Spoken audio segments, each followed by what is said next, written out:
should be good. What up, people who are not in here that I don't see? Would be crackulating on this Saturn's Day. This hot as hell ass Saturn's Day that almost prevented me from coming in here. I promise you, I was 2 seconds of being like, hell no, it's 95 degrees in Los Angeles today. That means a hell no, don't be sitting down for 3 hours talking to you niggas day. What's poppin'? Zymatic Resonance. It says, what is that? Where they get that beat from? Summer Breeze. Oh, snap. Summer Breeze. Elijah L. McBay. It says, by G-Mac. Antune Antwain. Danger Man Dubs. Thomas Mitchell. Wayne Wallace. Cherokee. What up, bro? L. Wise. King Lemuel. What up, Spreadwell? Sharky Dog. What up, dog? Mortal 9. Aaron Wilson. DJ Sherm. Transcendental. What up? Brother Tyrone. True Knowledge. Charles Hall. What up, Miss Jeannie? Tyler Knight. Sunshine Bronze. Manifest Energy. Nishi 26. What up, Kevin Wise? Namesake. What up, Roger Rose? Appreciate you, brother. Thanks for the cash outs throughout the week, bro. Invador Zen. Everybody with me with the cash apps throughout the week. Appreciate you guys. Invador Zen, Professor C. There, Brian Rich. I got everybody. Travion McClinton. I think I got everybody so far. You see, they be YouTube be shadow banning me, y'all. You shadow banning my live stream. You doing me wrong. Make sure you hit the like button when you come in here. That's how they do this. 67 in here, only 27, only 25 likes. Take your shoes off. Stop playing. Hit the like button. Smooth Vibes, appreciate you. Thank you for the cash app. Everybody hit the cash app. That's cash app. Real Nagas, the number 9.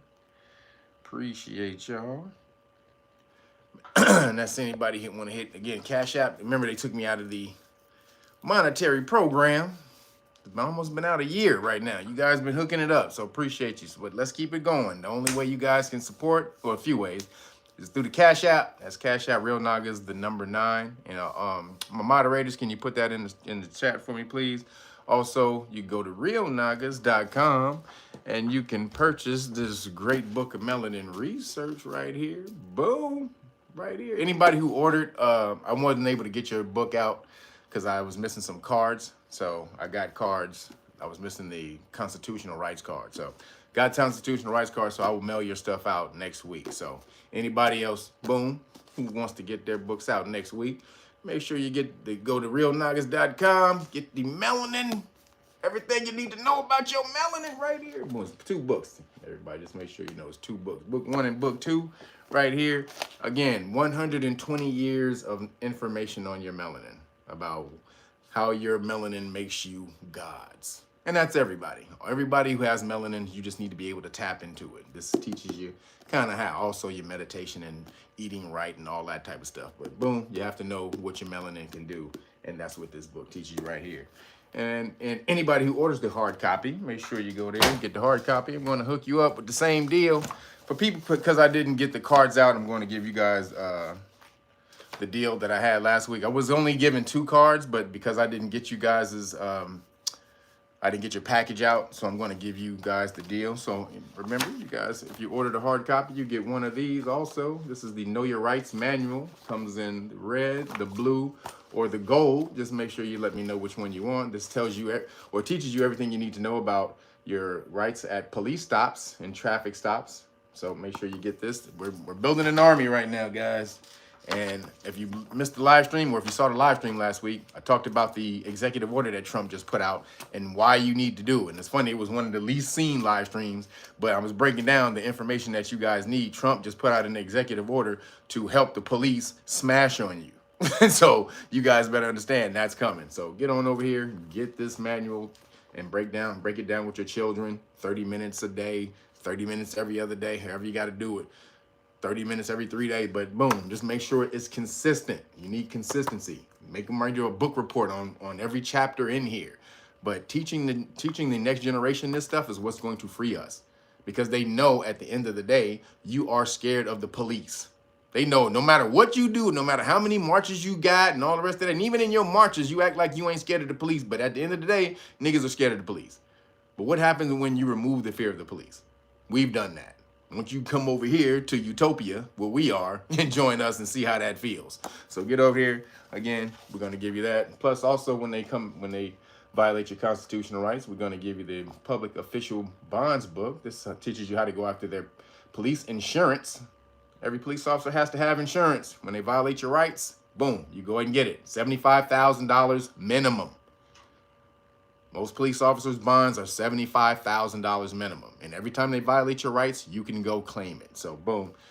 Right here, these are the two gold books, the two golden books right here. Remember, you only get one of these. I'm not giving you all three. So, you just make sure you let me know which one.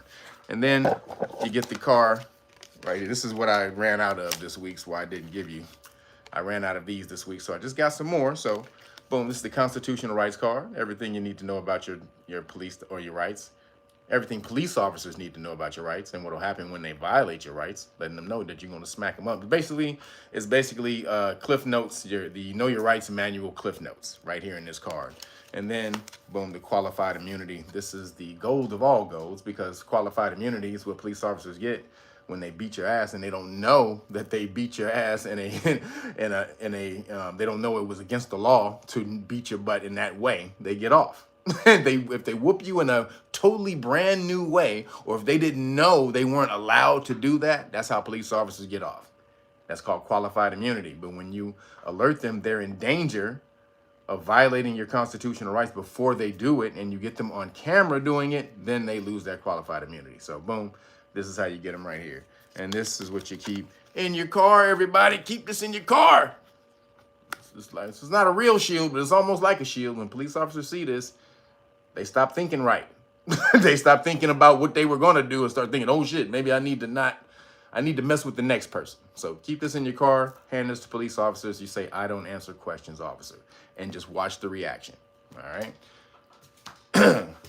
So, but again, you have to get the hard copy for that. And then, because I wasn't able to mail them out, I'm going to give you the 5 decks of flashcards.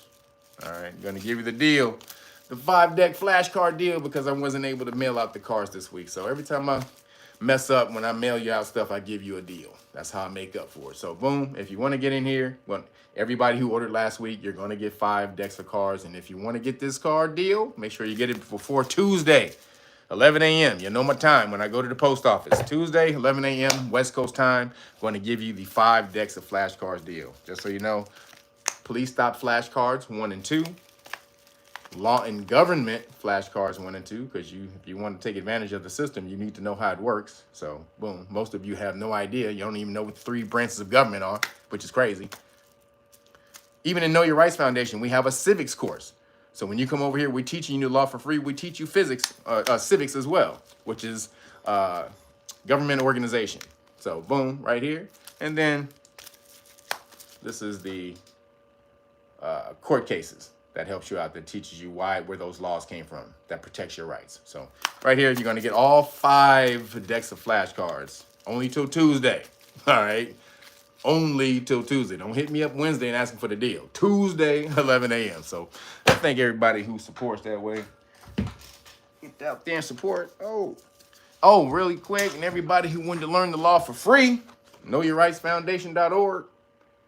We're going to teach you the law for free. Also, we're teaching government, law and government, civics. So, if you want to be able to take advantage of the system, you have to know how it works. You have to know the law. Law is based on all laws, but it's based on civics. Organization, governmental organization. Your position in that. What are you supposed to do, and how do you take advantage of that? So we're teaching all this stuff. You want to get over here, we're elevating the game, baby. So boom, again, knowyourrightsfoundation.org/volunteers. If you want to get in here, we're teaching you the law for free, and law and government, basically. So you want to step your game up. Nobody else is doing this for free. Promise you that. So make sure we need the most motivated people. Since we are doing this for free, we don't need no slackers. If you're a slacker, sorry, we can't deal with you. We need motivated people. People we're not going to have to call up and say, yo, you coming to classes. We're not going to do that. We just see you miss class, we'll just kick your ass out. Again, we want Top Gun people, the best of the best. You seen Top Gun, the best. We know we need Mavericks. We need Iceman, Maverick. Shout out to Iceman. But boom, you get in here, be a top, Know Your Rights Foundation, Top Gun right here. You get in there, knowyourrightsfoundation.org/volunteers for free. But you have to take the deal. You have to learn this and take it back out and teach the people. That is the deal. So if you don't want to do that, then you can just buy the products individually and learn it yourself on your own. But if you want us to teach you, you want us to take our hard-earned time to teach you, you better take this back out and you got to teach it to somebody else. So that's the deal right here. All right. Oh, really quick. Oh, the homie Timmy Tight Top. Got some frozen juices. Had them in the freezer, but this is the juice right here. Make sure you call the homie Timmy Tight Top at We Juice. That's Yes Juice. For all of y'all who don't speak French. This is the surprisingly sweet cantaloupe, grapefruit, and pear. Boom. This is off the chain one right here. Truly off the chain. That's the best one to me. And then right here, we have the Mango Mania. This is Mango Mania. Mango, orange, banana, and pineapple. Bam, right there. And then this is the Stay by the Bathroom, I like to call it. But this is the cleanser, the ABC cleanser. This is apple, collard green, celery, and cucumber, and beets. That's what that red color is. That's the beets that clean you out. Beets are a great blood cleanser. Flushes all of that out of your system. So you want to get with that, get the We Juice.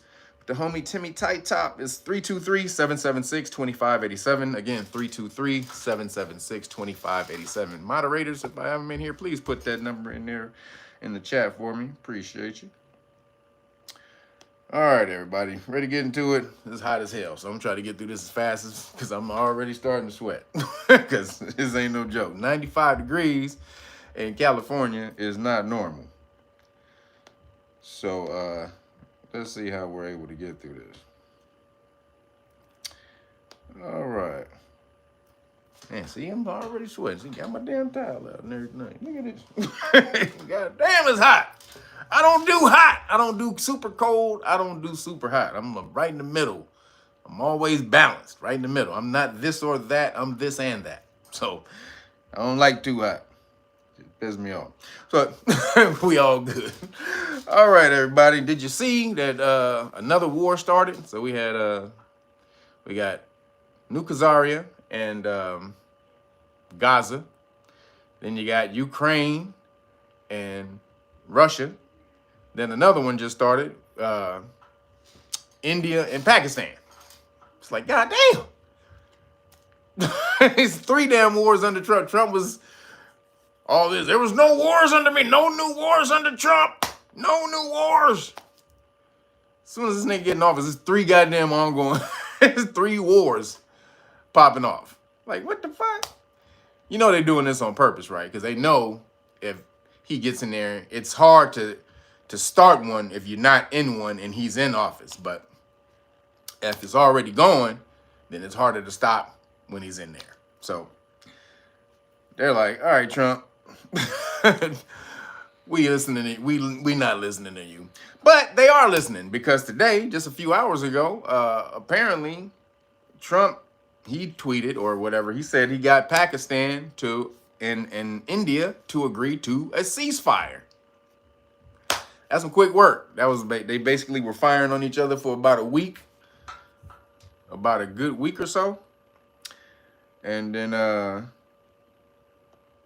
Trump got him to ceasefire. Now, when the ceasefire happened, apparently they shot off some the last little bombs. Ceasefire? Really? Okay. Okay, now we are. Oh. Nigga, now it's ceasefire. Them nigga, once they heard the ceasefire, they hit the button like 2 or 3 more times. Okay, ceasefire. Okay, okay, ceasefire. And got off 3 more missiles in the air before the ceasefire. Oh, okay. I didn't hear them. I did not hear. I did not hear. I thought he said fire. I thought he said fire. Please fire. No, not please fire. Oh, cease. Oh, I did see. I cannot hear. I'm sorry. Praise Allah. Praise be to Allah. These niggas like, wait a minute, nigga, you heard me. You know I said, no, I thought you said please. I thought you were being very nice. I thought you went, you were very good manners. I thought his mother is very good to him. Taught him very well. He speaks so well. He said please. I thought he said please. Okay, so I'm sorry. Say hi to your mother. Like, no, bitch, you heard what I said, nigga. My mama nothing. You know I said ceasefire. Both of them did that too, just so we know it wasn't one of them. Both of them did that shit. One motherfucker said, pew, pew, pew, and they saw that, they like, I thought he said ceasefire. Ah, nigga, fuck this shit. All right, now. all right, now. Okay. All right, we good. We put it down. Sorry, Trump. All right. We good now, Trump. Okay? Like, bitch, did you just shoot off 3 more missiles? Hey, we didn't get the message. So hopefully, after these strikes, they get the message like, hey, motherfucker, I said chill out till we talk this shit out. Okay. I thought you said please. My bad. Like, nigga, I'll smack the shit out of you, bitch ass niggas. But apparently though, it was China so China and Pakistan they like this. So China's main deal was to export to everybody in the world and then buy off all the governments. That was China's main thing. We're gonna buy off all the governments, export to everybody around the damn world, and everybody's gonna be reliant on us. They were trying to make people dependent. See, this is China's model was make the world dependent on them, and then they could bring the world to its knees. See, China's trying to be world dominant. They trying to dominate the world. They ain't just trying to be a part of the world. They trying to dominate and ruin America. So when these deals popped off, so the reason that Trump or China would back Pakistan is because they don't want India to take them over as the biggest manufacturer. Because India got just as many people, if not more, and they got just as good as infrastructure. So JD Vance over there with his Indian wife and his Indian kids from Ohio getting off the goddamn plane wearing Indian gear and shit. When they got LeBron gear, they got LeBron jerseys sitting on the plane. And they took the LeBron jerseys off on the plane and they put that fucking Indian shit on. And they got all them niggas doing that.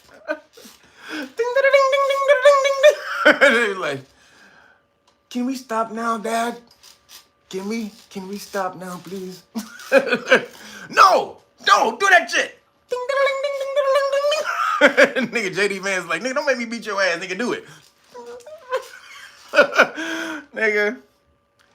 Sorry for JD Vance's kids. You seen him get off the plane. This nigga dressed him up. Bollywooded them little niggas out.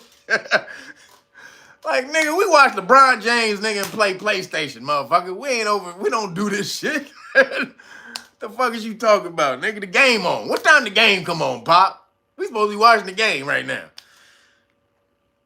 No, you have to meet the Indian president.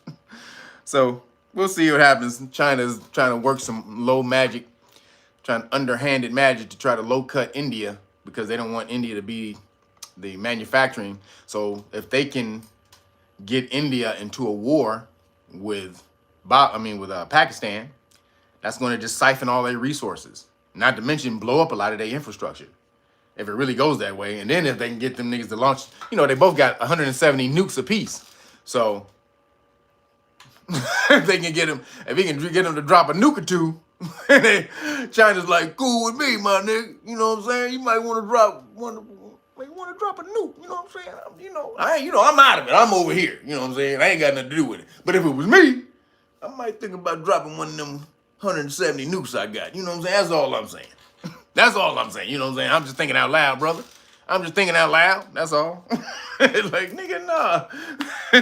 You thinking out loud a little too hard, motherfucker. Close your brain. Nigga, shut your brain up. So, we'll see what happened with that. Moving along. still in political news, but Trump signs executive order ending gain of function research. Trying to tell you, man, this nigga does good shit, then bad shit, then good shit, then bad. Mostly good shit, though, honestly. The bad shit is just with New Kazaria, which may be turning. We're gonna talk about it. I think he just told New Kazaria the EAD. But right now, he keep doing good shit. This is really RFK. This ain't Trump. This is just Trump signed it, but RFK is doing all of this shit. Conceptual Elixirs, appreciate you, brother, for the chicken shawarma donation. Thank you, brother. About to put that on some chicken shawarma as soon as I get finished, too, bro. Thank everybody who hit the cash app. You know, they took me out. They took me out the game, bitch ass YouTube. But I just heard some good news that YouTube is on the downswing. Google, not YouTube, but Google is on the downswing. See, that's your karma, bitch. They're saying ChatGPT is overtaking Google as the #1 search engine. That's your karma, Google. But for people who don't know, Google took me out of the monetary program. So in order for you to support, you have to hit me with the Cash App. That's Cash App, Real Nagas, the number 9. Appreciate you. Or you go to realnagas.com and sign up and get one of the hard copy books, Melanin books. That's the other way to support. Oops. I just messed up my book. It's the other way to support right here. Or go to patreon.com. I forgot to talk about that. Patreon.com/realnagas if you want to sign up to the status classes. I teach status law, basically pulling yourself out of the system, regaining your status, your Aboriginal status, or your if you have another status, help you to do that as well. And then free yourself from the corporation United States of America, Inc. So if you want to do that, patreon.com/realnagas. Sign up to the highest levels. I will give you the paperwork for free. Yo, Nadir, appreciate you, brother. There's no any financial what? Loopholes and credit loans? Nah. Nah, I don't know. I don't do credit. I'm not really a credit type of person. I use it only for as much as I have to, but I grew up old school. If you don't got the money to pay for it, don't buy it. But you need credit for business. So I do understand about that, but I don't know about any loopholes. Sorry, bro. But gain of function research, man. Trump is doing it. He over here doing it. Oh, really quick though about the Patreon. Make sure when you sign up, like I just said, when you sign up to the highest levels at Patreon, the status class, I will give you the paperwork for free. All right. Again, I need 1 million Johnny Cochran. So if you can explain it. Let me say that again. Once you explain it, you have to be able to explain it. And I just signed up to the highest level. Once you sign up to the highest level and you can explain the paperwork, I will give it to you for free. Again, you need to be able to break that law down. So once you can do that, I will give it to you. So back to the news at hand. So Trump signs the executive order ending gain of function research. So that was the research that led to the the Pandeezy, all that, the CV-19. All of that, Fauci bitch ass, Eco Alliance, Wu-Tang Lab, all of that, the penguin in the bat, the wet shop, all of that bullshit, all of that shit. Trump said, he killed it. He cut it. He signed executive order, killed it. No more gain of function research by America. Yeah, he killed that shit. Now, Obama did it. Obama did it first in 2017, just so you're clear. Obama did it, and then Fauci when Trump became president. Fauci went behind Trump's back and reinitiated the research. Basically, just slid some papers in there for Trump to sign. Didn't really tell him what it was.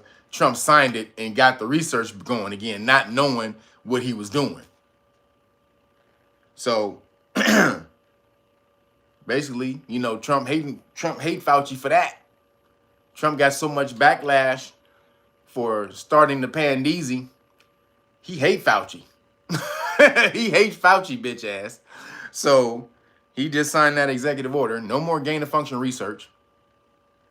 Also, no more testing. No more testing on animals. I don't even know how this has to be a thing. Like that foul testing that they were doing on the beagles and stuff. Now I don't know if it's all animals, but it's definitely the beagles. Excuse me, the beagles that Fauci was using to. He had their heads in a net, but he had larvae feeding on their bodies outside the net. That's crazy. That's like you one of them evil Bond villains sitting back in your chair stroking a cat with a goddamn metal hand and shit. Like that's you one of them type of villains.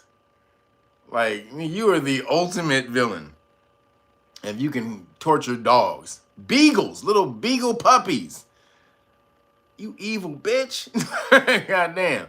This is Dr. Fauci, aka that blind book salesman on Good Times. Yeah, oh yeah, I remember homeboy on Good Times. Dude. Fauci is the most evil nigga alive. However, Trump is or RFK, I should say. RFK has come and then now and there's a whole lot of backlash coming out about RFK. We're gonna talk about it, but RFK right now, you killing it, buddy. I got to say, RFK is killing it right now, man. You cannot say he is not. So no more gain of function research, bam.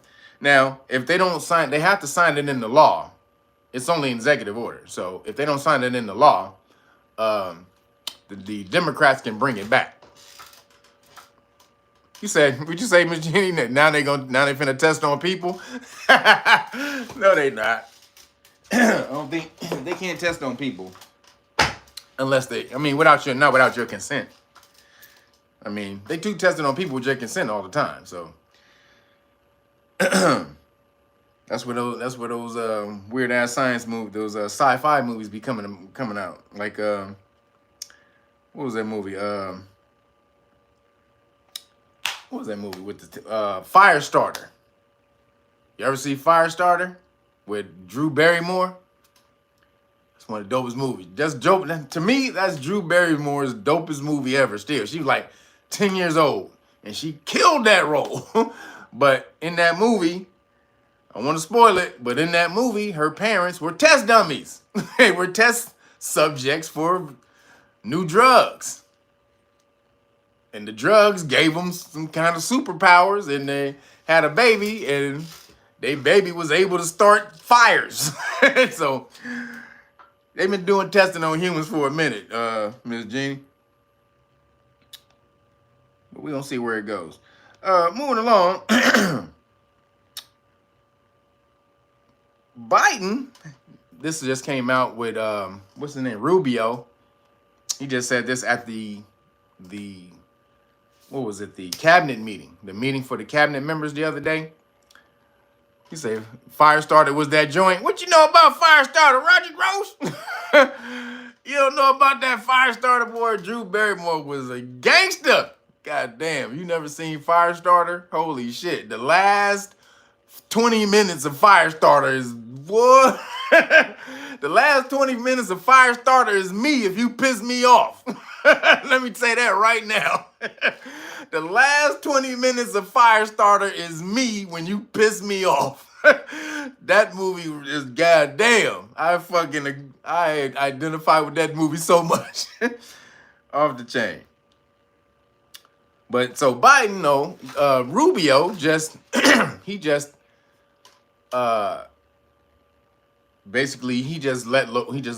showed that Biden administration, when they were in office, they had a special division in the State Department called the Global Engagement Center, and their job was they kept dossiers on people they deemed were putting out misinformation and disinformation. The Global Engagement Center. What'd you say? Your throwback classic? He says, I'm thrown back at 52 years old. You stupid. Yeah, Drew Barrymore was off the chain. But the Global Engagement Center was keeping dossiers on people on the internet they deemed were putting out misinformation and this. They could have one on me. They could have one on me. You know they had one on Rizza Islam. He was made part of the misinformation 12 or the disinformation 12 that the White House put out when they were coming out and talking about against the vaccines, like with Robert Malone and Peter McCullough. So, and then they said he found out they were called, the people that they deemed were putting out misinformation and disinformation, they were called vectors of disinformation. That's what they called the people, vectors of disinformation. Like, that was the actual term that they called the people. And the main one that they kept a dossier on was RFK Jr. RFK Jr. They kept a dossier on his ass. So that was the first dossier that Rubio handed over. He was like, this shit is pretty thick, my nigga. Goddamn. No diddy. But here, you want this shit, nigga? They was, goddamn, you did that shit, nigga? Hey, look, this ain't got nothing to do with me. Here, you go ahead and look. Goddamn, oh shit, oh my god. They was reading the shit by handing it to him. Goddamn, RFK. Goddamn, man, nigga. They like, nigga, give me my shit, nigga. RFK, give me my shit, motherfucker. What's in your dossier, RFK? Is that the reason that the people say you are being controlled today? People say RFK is being controlled today. We don't know, but did it have anything to do with that dossier? We don't know. You say it turned out to be all true anyway. Go figure. Are you talking about the Pandeezy stuff? It did. But they don't want you talking about it. They don't want you talking about none of this shit. You can't talk about none of it. Now, that was under the Biden administration. Trump administration killed that shit. Soon as Rubio got in there, the global, what did he call it? The global engagement center has been disengaged. No more global engagement center. That's it. It's a wrap. It's over. Nothing. So again, they're killing the game most of the time. Trump's administration, they're killing the game. But a bunch of, like I said, a bunch of other people, you may be in there if you got a channel that you were spouting some good stuff, that you were spouting the truth about the cupcake and the crack scenes, then I mean the crack scenes and the and the CV19, then they probably have a dossier on you. So just saying. This is crazy. And they were talking about what were they? Being bastions of democracy and democracy. What was their main spiel? Say we're saving democracy. Democracy is on the ballot. Democracy is on the ballot. Your rights, your constitutional rights are on the ballot. But you were just trying to shut everybody up, though, who has anything to say about the power structure that was going on. So, got to give a win to Trump on this one. Moving along, on Thursday, another thing, he signed his first trade deal with the UK. Another win. I'm telling you, there's a lot of wins in here, man. It's hard to say. I'm telling you, when he ball gargles, I'll tell you he ball gargles. But right now, there's a lot of wins. So specifically, the deal includes lowered tariffs on UK cars lowered the tariffs to 10% for the first 100,000 cars annually, eliminating tariffs on steel and aluminum, and establishing duty-free quotas for some U.S. beef exports. So they've been trying to get a trade deal going with UK for 25, 30 years. But it won't happen because people were trying to take down America. People don't say trade deals and all this and manufacturing and all that type of stuff, that builds up America. The plan was to strip America down enough to where it had to be dependent on the other worlds, or the countries of the world. Again, America was just too damn powerful. It's Debo. It's the Incredible Hulk. It don't need nobody. America smash. that's America. America smash.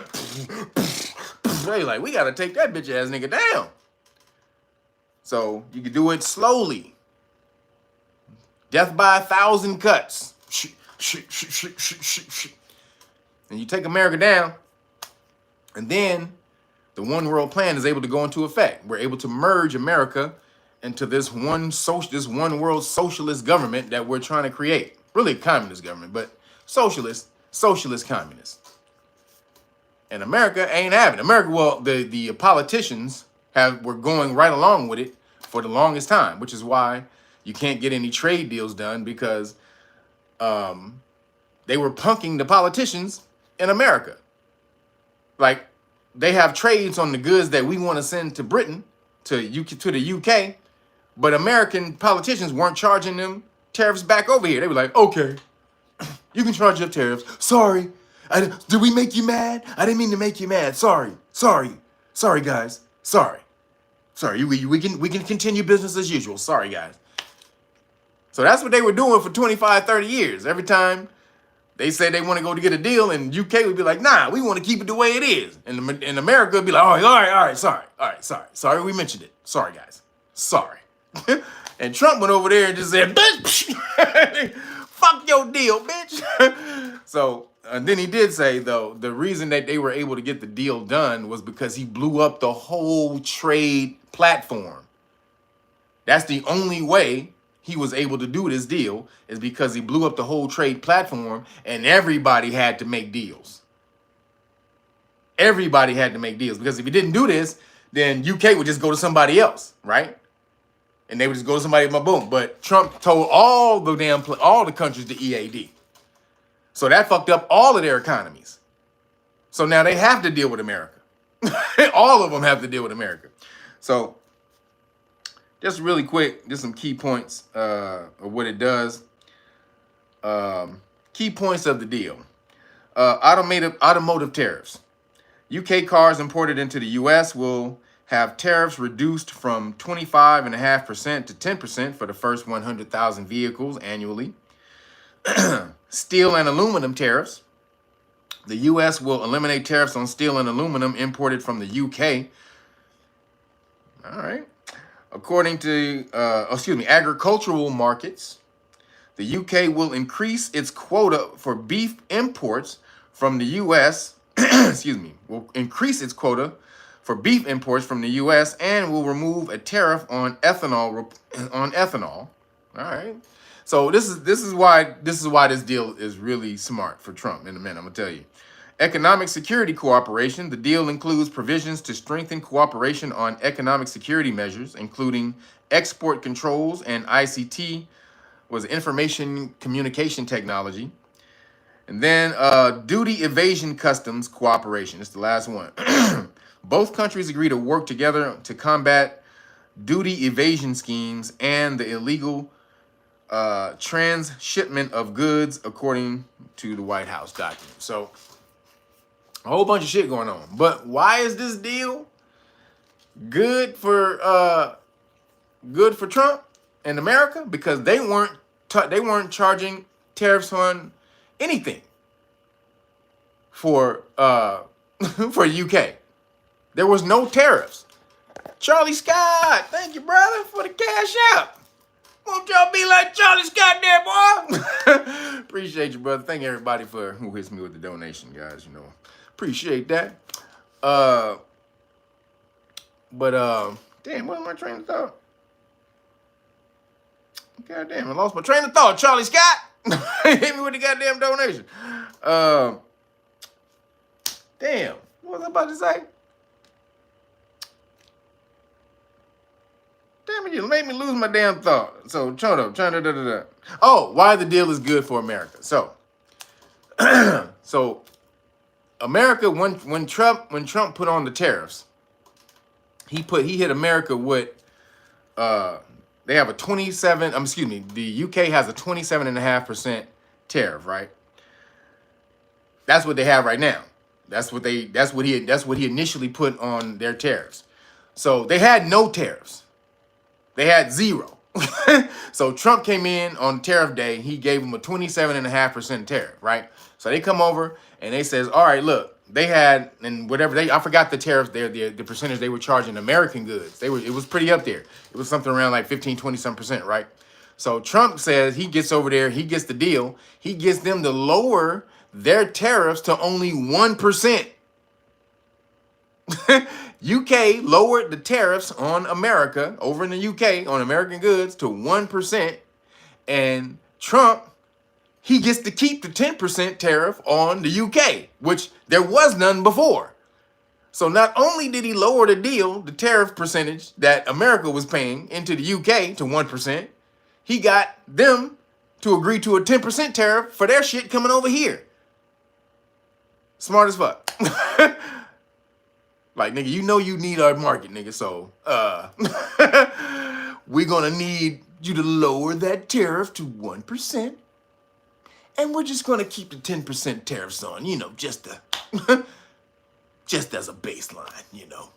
Just, we need those chips. So not only is America getting paid from the UK, they've taken money out of the UK's pocket both ways. The UK is not getting our money for the tariffs, and they have to pay to come to America. So he killed that shit. So no matter what you say, he's balling. Moving along, still going. Trump is giving illegal immigrants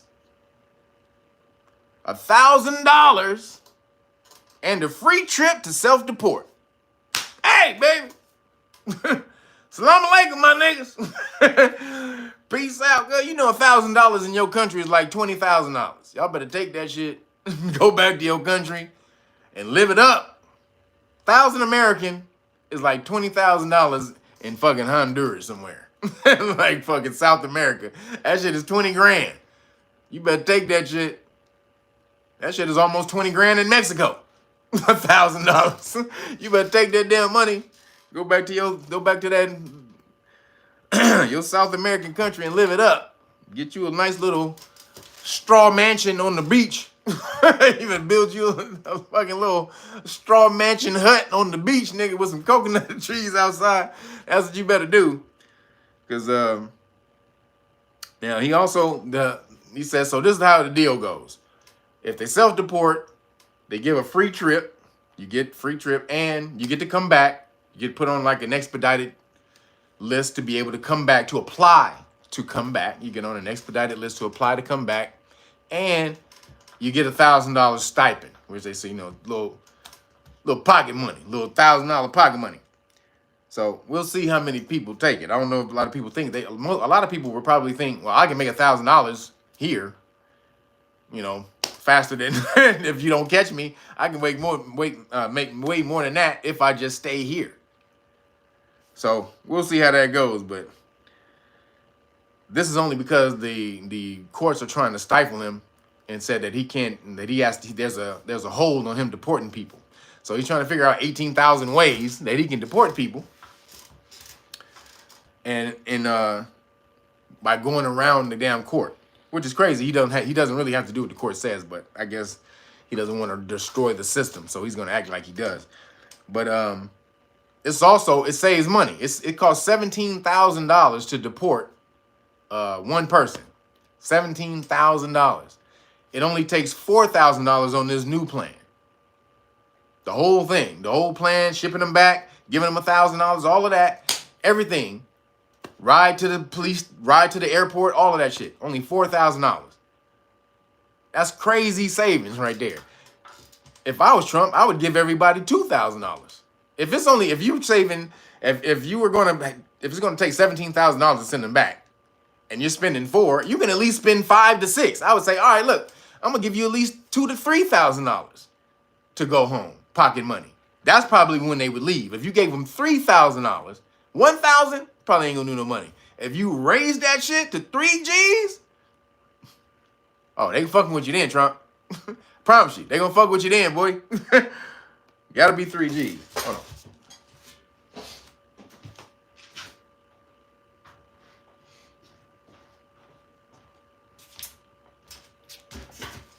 So, just up it a little bit, Trump. So, oh, he also, this is the other thing you want to do. This is why they probably going to take the money, because he's scaring the shit out of him. He want to open up Alcatraz. This nigga about to reopen Alcatraz. This nigga's crazy. Says 3Gs, border be flooded. If he gave 3Gs to go back, niggas be sneaking over just to get the 3Gs. Well, no, they was getting way more than that before. Biden was giving them niggas like 10 Gs. Biden was giving cards with 10 grand. So, even if he gave them 3 grand, he's still doing better than Biden. But 3 Gs, I think people would do it. And the border shut down. We're about to talk about that in a second, right now. The border, they ain't coming back over the border. Because, hold on. Alcatraz. That's why you ain't, nigga. You going to Alcatraz. He's about to reopen Alcatraz. You know, Alcatraz is that little island in the middle of San Francisco Bay. No escape. Like, there was one motherfucker that tried to escape from there, and they don't know what happened. He think he died. Excuse me. That movie, what was the movie with Clint Eastwood, Escape from Alcatraz? Go watch that movie. Alcatraz was a bitch. You could not get out of Alcatraz. He about to reopen that bitch. You want to go to Alcatraz? Alcatraz is basically for you New Yorkers, it's like Rikers Island. It's the same thing as Rikers Island. Yeah, he says, damn, the Alcatraz movie, Clint Eastwood? Hell yeah. Did you see it? You seen the Clint Eastwood Alcatraz movie? Yeah, The Rock. Yep. With Sean Connery and Nicolas Cage, The Rock. That was the Alcatraz. Yep. That's actually even better. The Rock is but the Escape from Alcatraz is good too. Escape from Alcatraz is good. But if niggas is hearing that, they might be like, I will take the 1,000.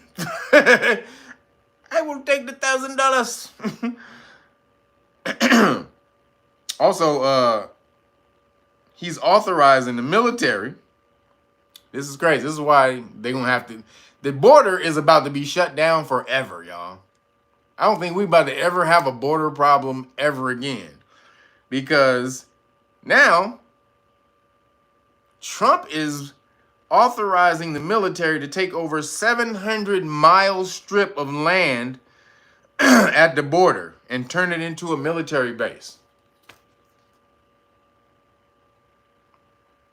700-mile strip of land. He about to turn into a military base. This means if the immigrants trespass, they'll be trespassing on a U.S. military installation. That's a wrap for your ass, bitch. This nigga's militarizing the border. So again, he's basically making the border into a military zone. So everybody think this is the death of democracy and this is martial law. He's trying to use the military. He's gonna lock us up. He's locking us up. Military at the border. Well, most people.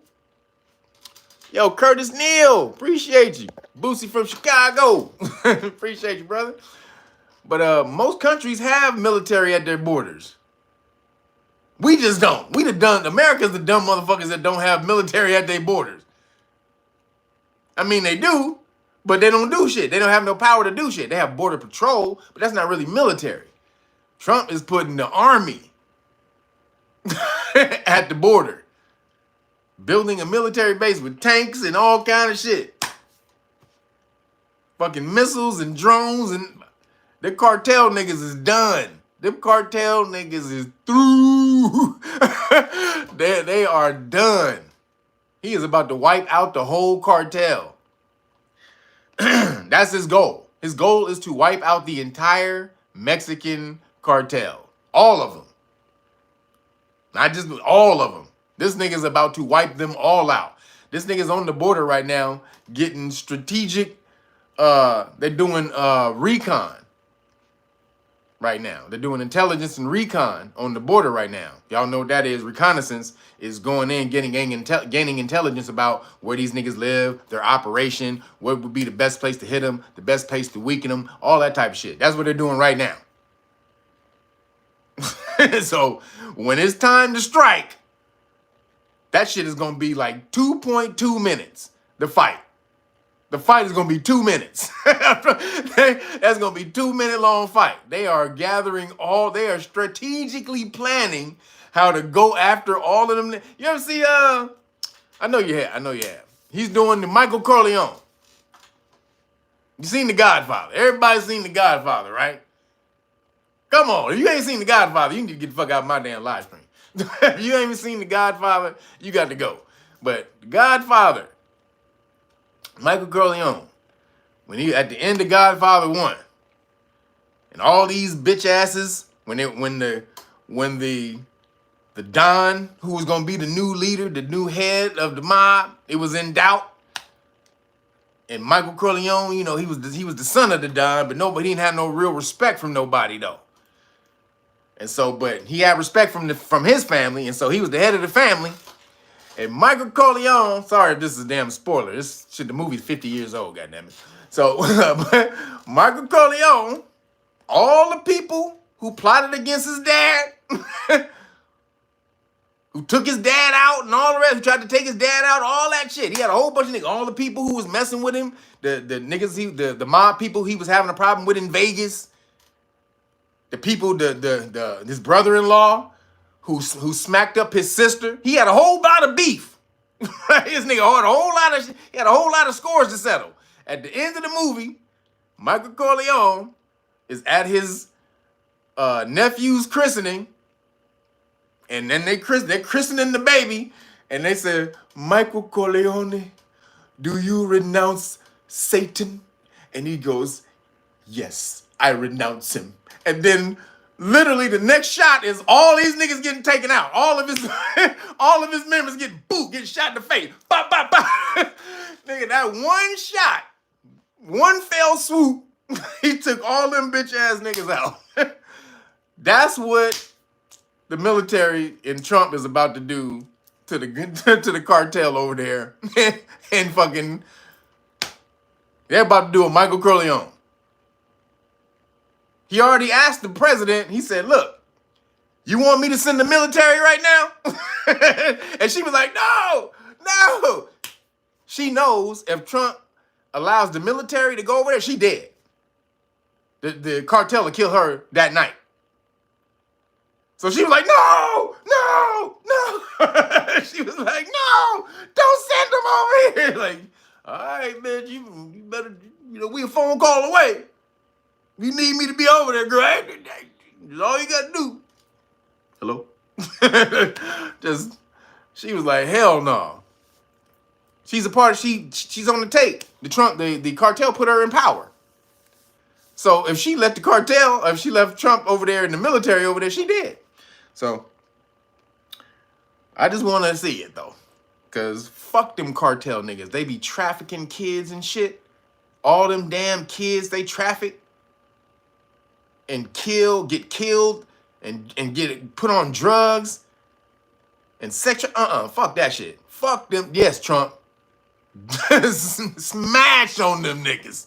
You goddamn right. I want you to smash on them niggas. They have basically deemed them a terrorist organization, which means the military can be used to take all them niggas out. And I'm here to see it. Just in the last 3 years, 356,000 kids missing. And they don't know where none of them at. 356,000 children gone. Like, I don't know where they go. I don't know. So, fuck that, man. Just smash on them niggas, Trump. Still, keep it going. Then this dumbass, did you see the dumbass Newark, New Jersey mayor? This fool got arrested for trespassing after trying to force his way into the ICE facility. Did you see that shit yesterday? Did you see? So the two Congress people, women, and the mayor, and a Congress guy. So it was 2 congresswomen, 1 Congress guy, man, and the mayor of Newark, New Jersey. So they go to the ICE facility and say, "We demand to see the criminal killers and rapists and make sure that they're being treated fine." Like, oh, you demand to see the killers and the rapists and the child traffickers and all the rest of that and the drug dealers. You can't even see if them niggas okay. How are your constituents doing? Have you asked them? That doesn't matter. We're here to see the killers and the rapists and the... We want to know if they're okay. We identify with them. We identify with the killers and the rapists and the... Like, well, you can't come see them. Well, this is the thing. They were able to let... So the Congress people, they're allowed to inspect a federal facility. That's a thing that they have to do. So, but they have to set it up first. They just can't be walking up there and be, "Let me in." You just can't be doing that shit. So they have to set it up first. There's, protocol and that type of stuff. So they made him wait about a couple of hours or whatever, and then they let him in. But I don't think they let the Congress people in, but not the mayor. Excuse me. They let the Congress people in, but not the mayor. So why did they do that? Because the mayor is he has state jurisdiction, or not even state jurisdiction. He has city jurisdiction, which is not, which is given to him by the state. The ICE is federal jurisdiction. So only the Congress people have the right to go in there and inspect. So when he wanted to go in there, what's his name? Raz Baraka. That's his name. I think it's Raz Baraka, whatever his name is. So he tries to go in there. He tries to step in there. They tell him to leave a bunch of times. They said, "Nigga, you got to get out of here. You got to get out of here. You have to leave. You got to leave. Hey, nigga, you got to leave. Look here, nigga, you got to leave." They told the nigga a bunch of times he got to leave. He didn't want to leave, so they trespassed him. Just so you know, the trespassing law, we've gone over this in police stop law lessons, but for trespassing, you have to be warned, right? Before they can issue, what's called a formal trespass. Formal trespass. You have to be warned formally first. Just like basically whoever's in charge of the place has to come out and say, "Hey, you got to bounce." Or there's a sign outside that says "No trespassing," and you don't know the people who put that sign out. So by not knowing those people and you cross the sign, then you've trespassed. But if they tell you to leave and you don't leave, then you trespass. Then they can formally arrest you after that. They formally trespass you, which is an arrest, right? So after they told him to leave like 5-6 times and he didn't leave, he was then in violation of a trespass. That's why they arrested him. But then when they tried to arrest him, the nigga tried to resist arrest. So now you just adding up charges, nigga. You tried to jerk away from the damn officers, which you probably hit one of the, I think he hit one of the officers when he wasn't letting them arrest him and shit. So he hit one of the officers. So that could be a assault on an officer. Like this dumbass nigga. So then when they did that, they arrested him. The wokey, the Congress people, they went in, "This is a travesty. This is a travesty. I should be as a black woman." And what is you being black got to do in any goddamn thing? Stop putting your race in front of shit. So sick of this bullshit. You being black ain't got nothing to do with nothing. It don't help you do a goddamn thing. You being black. Transcendental. Appreciate you. He say, "Oh, he's running for New Jersey governor." Oh, so he trying to get famous. He trying to get his name out there. That's what this shit is for. Okay. He trying to get his name out there. Okay, this is a way for me to get on TV. This nigga get on there talking about, I'm the mayor of Newark. I have the right to go anywhere in the city. No, you don't. No, you don't. You can't go inside a federal building if you are not a federal agent or a federal employee.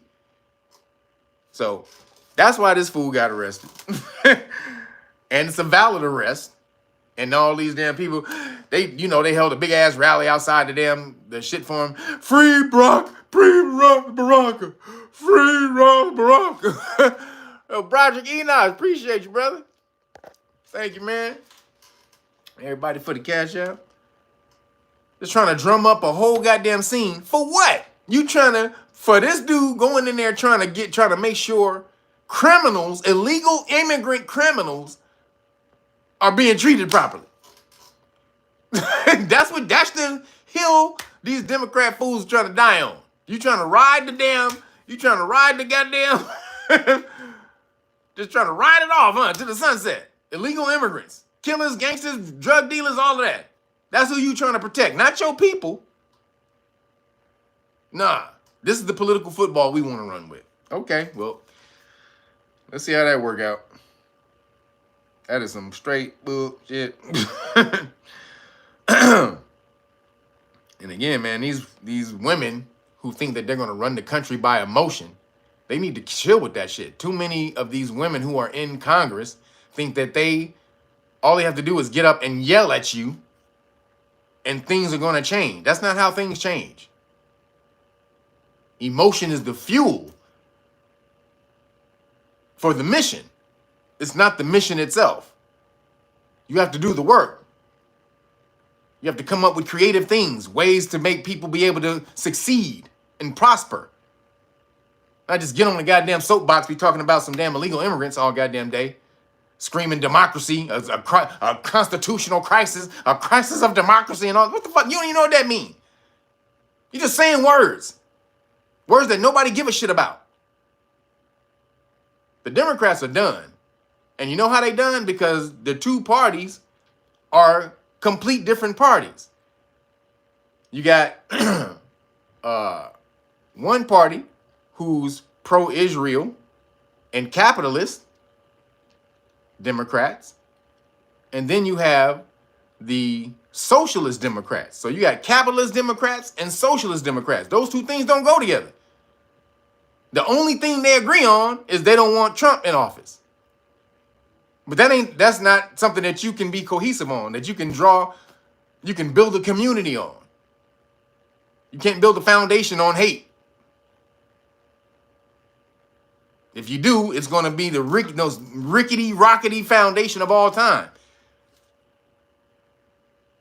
Because hate is a weak, slow vibration. So, that's all they got. Women and politics. I'm talking about the different world ladies who've taken over politics. They've destroyed all of this shit. They fucked it all up. These fucking different world chicks. Y'all done fucked up the goddamn country. But we'll see if Trump is able to take the shit back. Or steer it in the right direction. Not take it back, but just steer it in the right direction. Moving along. Thanks to the public backlash.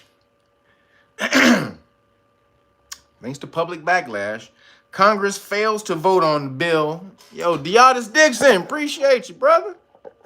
Thank you for the cash out, man. Congress fails to vote on Bill H.R. 867. Go look this up. Bill H.R. 867. This bill would have made it illegal to protest or agree with any other country's protest against an American ally. So originally the bill was called the Boycott Act of 2018. And the bill stated that anybody who agreed with a foreign country's boycott of an American ally could be put in jail for 20 years or fined $1 million. Excuse me. I'll say that again. Anybody who agreed with a foreign country's protest against an American ally. Give you an example.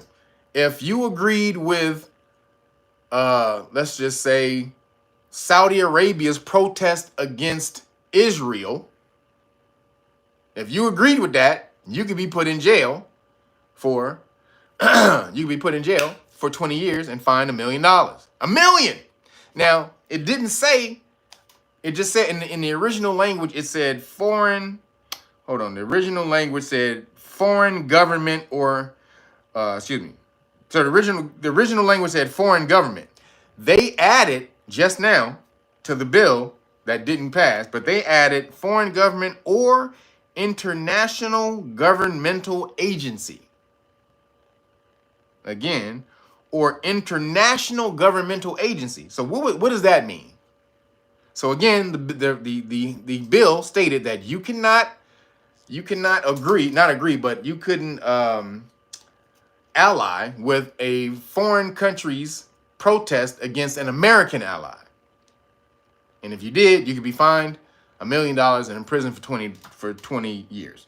Now, again, they added international governmental agency. Before it was just foreign government. Now it's or international governmental agency. What is an international governmental agency? The United Nations. The International Court, the International Criminal Court. The International Court of Justice.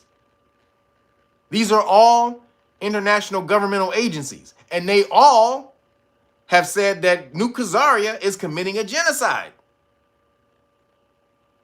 in Gaza.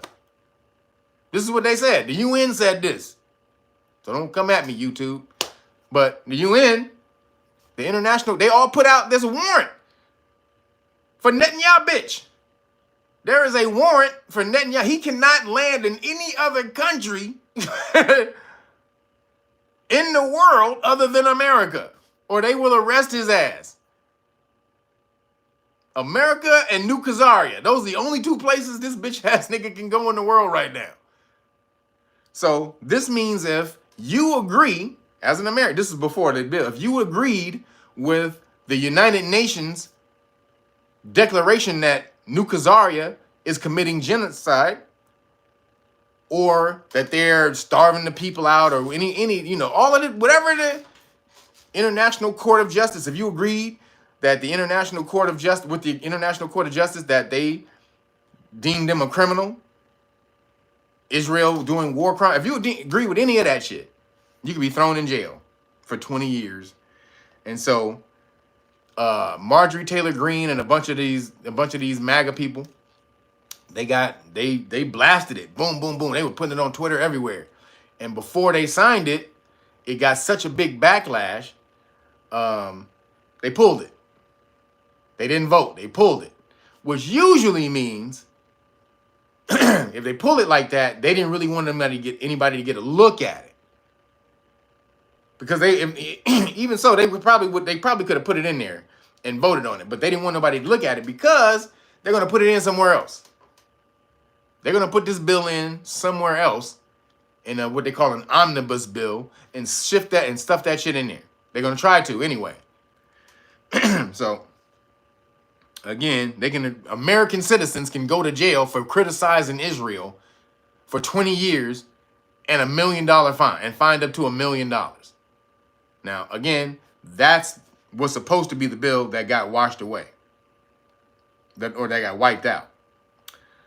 But there's some trouble in paradise apparently going on, because Trump, on his trip to Middle East, he not going to Israel, the New Khazaria. He was supposed to go to New Khazaria, and then he pulled New Khazaria off the trip. Why did he do that? Why did Trump pull New Khazaria, Israel, off of his stops to the Middle East? Because Netanyahu bitch is pissed. Well, he's pissed. Both of them niggas are pissed at each other. So Trump found out that Netanyahu bitch had planted that fool Tim Walz, or whatever his name was, Tom Walz, or whatever his name. The dude who the national security advisor who just got moved to the UN. Netanyahu bitch planted him. Trump found out and got pissed. And now he was like, oh, okay, bitch ass motherfucker. You trying to put spies in my cabinet. Okay, bitch, this is going a no new way. So now Trump was pissed. This is the reports that Trump found out, got pissed, and now he said he told Netanyahu bitch to EAD. That's why he stopped bombing Yemen. He's like, look here, man, Yemen, if you don't bomb our ships, we good. And then Yemen was like, can we still bomb Israel? I don't give a fuck. Oh, okay, well, shit, we'll go then. Yemen was like, great, motherfucker, thank you. Trump was like, fuck them bitch ass niggas. Hey, I'm telling you, something's going on right now. Trump done found out some shit. Netanyahu bitch in Israel pushed too hard. They was trying to clamp down with control too damn much, and Trump is not that nigga, man. And they pushed too hard, and that nigga Trump said, fuck y'all bitches. Yo! He stopped bombing Yemen. He said, effective immediately. Can we keep bombing Israel? I don't give a shit. That's what he said. I don't care. They asked him, can we still bomb Israel? He said, I don't care.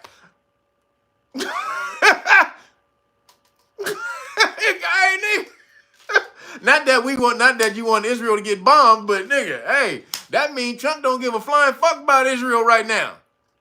Took the trip off the goddamn map, the stop off the map, hey. Trump was like, okay, I see what you doing, bitch. Hey, I see what you doing. So now Netanyahu bitch is pissed. Netanyahu bitch. Yeah, he said, man, what you say, shoot program, nigga. He said, I'm putting cases on all you bitches. Trump came out there like motherfucker, like Lonzo from Training Day, and putting cases on all you bitches. Shoot program, nigga.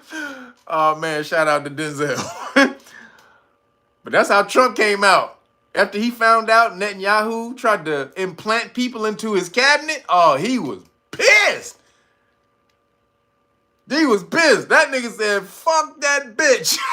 He gonna try to do what? Oh, fuck him. No, Hey, man.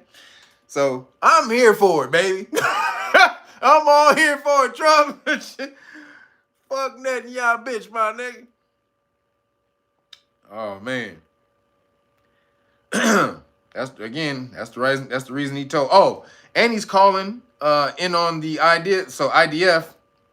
So this is the other reason that he was doing this shit. Because remember, Trump was trying to come to a peaceful deal with Gaza, and then Netanyahu, he issued a ceasefire. But then Netanyahu, he said, no, I'm calling on all IDF reserves to come and take over Gaza. Netanyahu bitch wants to try to take over Gaza now, see? And Trump was like, nah. And then he was mad when he struck the deal, the negotiations with Iran. He don't want that either. That's when he really got pissed. Is when he struck negotiations with Iran. So Trump ain't doing nothing Netanyahu bitch want. Nothing. He wants that nigga to strike Iran right now. And Trump was like, nah, nigga, we ain't doing that. We ain't doing that, nigga. I don't give a fuck what you got going with Iran. If Iran, all I want is Iran not to make a nuclear weapon. If they don't make a nuclear weapon, we good. But what about us? What about Israel? What about... I don't give a fuck, nigga. That's your problem, bitch. Hey, right now, man. Trump is rising on the new Khazarian ball gargling. You ain't out of it yet, Trump, but you still got one ball. Gargle right here. You still got the course ball. It's still stuck in your throat, but it's looking up. He told Netanyahu bitch to EAD. So that's what's up. Moving along. Oops, where'd it go? According to a video done by this cat named Jeffrey Sachs. I told you guys about Jeffrey Sachs. He was one of the CV-19 main investigators during the Pandeezy. Also, he was the guy who Trump put on his True Social, who had the video about Netanyahu trying to take over the Middle East using America to do it. As it's been basically making America its bitch and using America as its bully to take over the Middle East. So Jeffrey Sachs put that video out. I mean, Trump put that video out of Jeffrey Sachs on his True Social. So Trump knows. This is when I started to see like, oh, okay, Trump and Netanyahu bitch ain't really that cool. Because why would you put out a video of a dude talking shit about Netanyahu bitch and how he taking control over America for the last 40 years? That means Trump know what's popping up. He know what's popping, and he must have some other shit going on. This kind of sees what, oh, he's like, okay, I'm just going, basically, what I see he did is he kept, like I said, he kept allowing Israel to go out there with more rope, more rope, more rope, and then boom, he just snatched the damn, he just snatched the fucking thing, the ground from under him. Now these niggas are left dangling, pissed. Hey, I'm with it. So Jeffrey Sachs though, he said that the CV-19 was started in.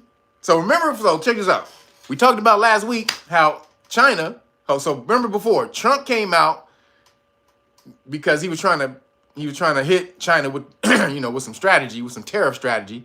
So he released on the website, on the government website, that China started the Pandeezy, right? That it was leaked out of the Wu-Tang lab, right? That the was leaked out of the Wu-Tang lab. So the next week, China comes out on their website with their document, said, nah, buddy, nah, player, nah, pimp, you ain't about to put us all into this bullshit, nigga. No, buddy, we was doing some research over here, but it was your bitch ass who started it. We was helping you, nigga. Nuh-uh. Don't. It was started over here. It was started by this doctor, this scientist, blah, blah. They put out a whole paper, right, on who did this shit. Whole dossier on who did it, because they knew Trump was trying to ruin their reputation with these other countries, because they're trying to do backdoor deals with these trade deals with these other countries. So Trump was like, no, you're not. I'm going to ruin your reputation with these other countries by letting them know that you started the Pandeezy, that V got out of your lab, and you did it on purpose. So China was like, nah, fuck that, buddy. You ain't about to throw us under the bus, nigga. Fuck that. Nah, it came from America. From boo, boo, boo. So now you got two battling stories, right, on where it came from. So this dude, Jeffrey Sachs, who's been credible, for his whole life, just happens to be an Aries, he basically said that it came from South Carolina. He agreed with China. He corroborated China's story. He said, I'm only 99% sure. That's what he said. He said, I'm only about 99% sure. So you can't quote me. Which means he was being sarcastic. I'm only 99% sure. Like 99%? Oh, and we need to hold out for that other 1%. You could be wrong, man. You're not always right. 99%, that's not right, man. That's not 100. There's a chance. It's like, no, it's pretty much, yeah. So Trump, so like I said, Trump tried to smash on him by telling them they released the Pandeezy, and China came back and was like, nah, homie, don't go down like that. But Trump doesn't know, though, Trump didn't know the origin of the V. This is how Trump got caught up. Trump didn't know America created this shit because Fauci was doing this shit on the low. So Trump didn't know America created it. Well, not America, Fauci, really. And this doctor named at North Carolina. So it was created at UNC, North Carolina, Tar Heels, Chapel Hill, baby. And the scientist's name is Ralph Barrick. Now, they talked about this dude when Rand Paul was questioning Fauci in Congress. And he asked him if Ralph Barrick was doing gain-of-function research in North Carolina. He's like, Mr. Paul, you're wrong. You're wrong, Mr. Paul. And let me tell you something else. You don't know what you're talking about. You don't know what you're talking about. You understand? You don't know gain of function. It's not gain of function. And so he's like, wait a minute. He's not? He's like, Ralph Barrick, Dr. Ralph Barrick is not doing gain of function research? He says, no, he's not doing gain of function research. And if he is, it's following the guidelines. Wait a minute, motherfucker. Wait a minute. Nigga, you see how fast he got that? He said, no, he's not doing gain of function research. But if he is, he's following guidelines. You don't get both of those. Is he doing it? Or is he not doing it? Because you ain't supposed to be doing it at all. So I don't want to hear if he's doing it, ain't no guidelines you're supposed to be following, motherfucker, because you're not supposed to be doing it. So Fauci slipped that shit right on in. No, we're not doing gain of function research, but if he's doing it, he's following the guidelines. Like, what? Rand Paul should have checked him on that shit when he said that. He should have checked him on that shit. Mr. Brandpool, you don't know what you're talking about. Like, nigga. So, Fauci is done. Fauci about to be cooked. He about to be flip that nigga. He done, baby. Hey, Brandon Terry, appreciate you. Flip Fauci over. He's sizzling. He's sizzling, popping. He beginning to pop. Flip him. You know, when you get that grease start pop. You get close to that pan and you frying that chicken. How many of y'all know that damn feeling when you frying that damn hot ass grease and that shit pop on you, boy? Woo! That's Fauci. Fauci in the hot grease. He in the hot popping grease. They about to tear this nigga up. That's the one thing I hate about frying food. That hot popping ass grease. That's why I don't fry food. I use air fryer. I ain't ever got to deal with that shit ever again. That hot ass grease. God damn. Woo, when that hot grease pop on your ass, god damn. Woo! You look like, god damn. Y'all know people who cook chicken know what I'm talking about. So moving along, in Skittle news, the Supreme Court rules on Trump's total ban on Transformer troops. The Supreme Court ruled on Wednesday that President Donald Trump's ban on Transformer troops can stand. Ah! Sorry, motherfuckers. Y'all got a damn mental disorder, nigga. You ain't trying to deal with you trying to kill. I need you to be focused on killing this dude right here. Not if your bra size is the right size. I don't need you being in the mirror when I need to be shooting somebody and you doing this. Do they look better together or apart? Do they like this or, I don't know. I mean, do they like that or like, I don't, hey guys, do they look like, should I do this or, no, like that? Yeah, no, that's all. Motherfucker! Pick up that AK-47, motherfucker. Pick up that M16 and go kill that motherfucker. That's what I want. Go kill this motherfucker. I don't want you to stand in the mirror talking about, nigga, should you put your breasts together or not? Fuck that. And the Supreme Court said, we agree. God damn it. Hold up. Yo, ET6, appreciate you, brother. Thank you for the cash out. The Supreme Court said, we agree. God damn it. No together or apart. We don't do that in the military. Unless you're a woman. So it said it's a huge win for the president and his defense secretary, Pete Hegseth. The Supreme Court's rule. Now, remember, I told you about the, really quick before I get into that. Remember?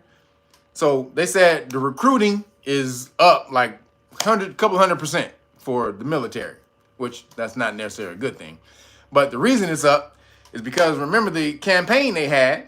I told you with the pink-haired girl standing in front of the missile launcher, talking about how she had two moms, and her two moms raised her to be the best person that she could be, which is great.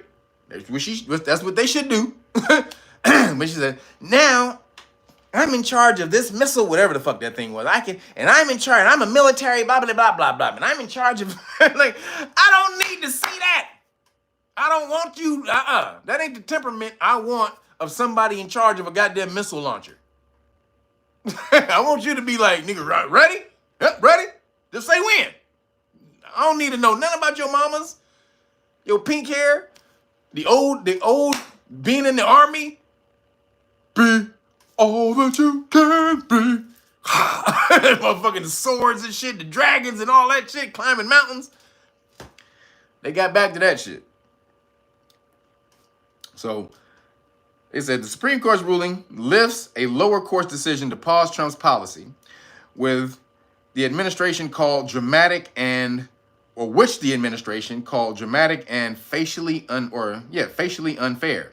The order allows the Department of Defense to continue removing transgender service members from the military and denying enlistment while lawsuits continue in the law courts or in the lower courts. So basically, they said you can't do this because they're meant. So if if there's a mental standard that can be set, like if you have a mental disorder standard for other things, then if this is a mental disorder, then that has to be a standard as well. And the president being the executive, yo, Shawnee, appreciate you. Say, Kev, air fryer. What? Wait.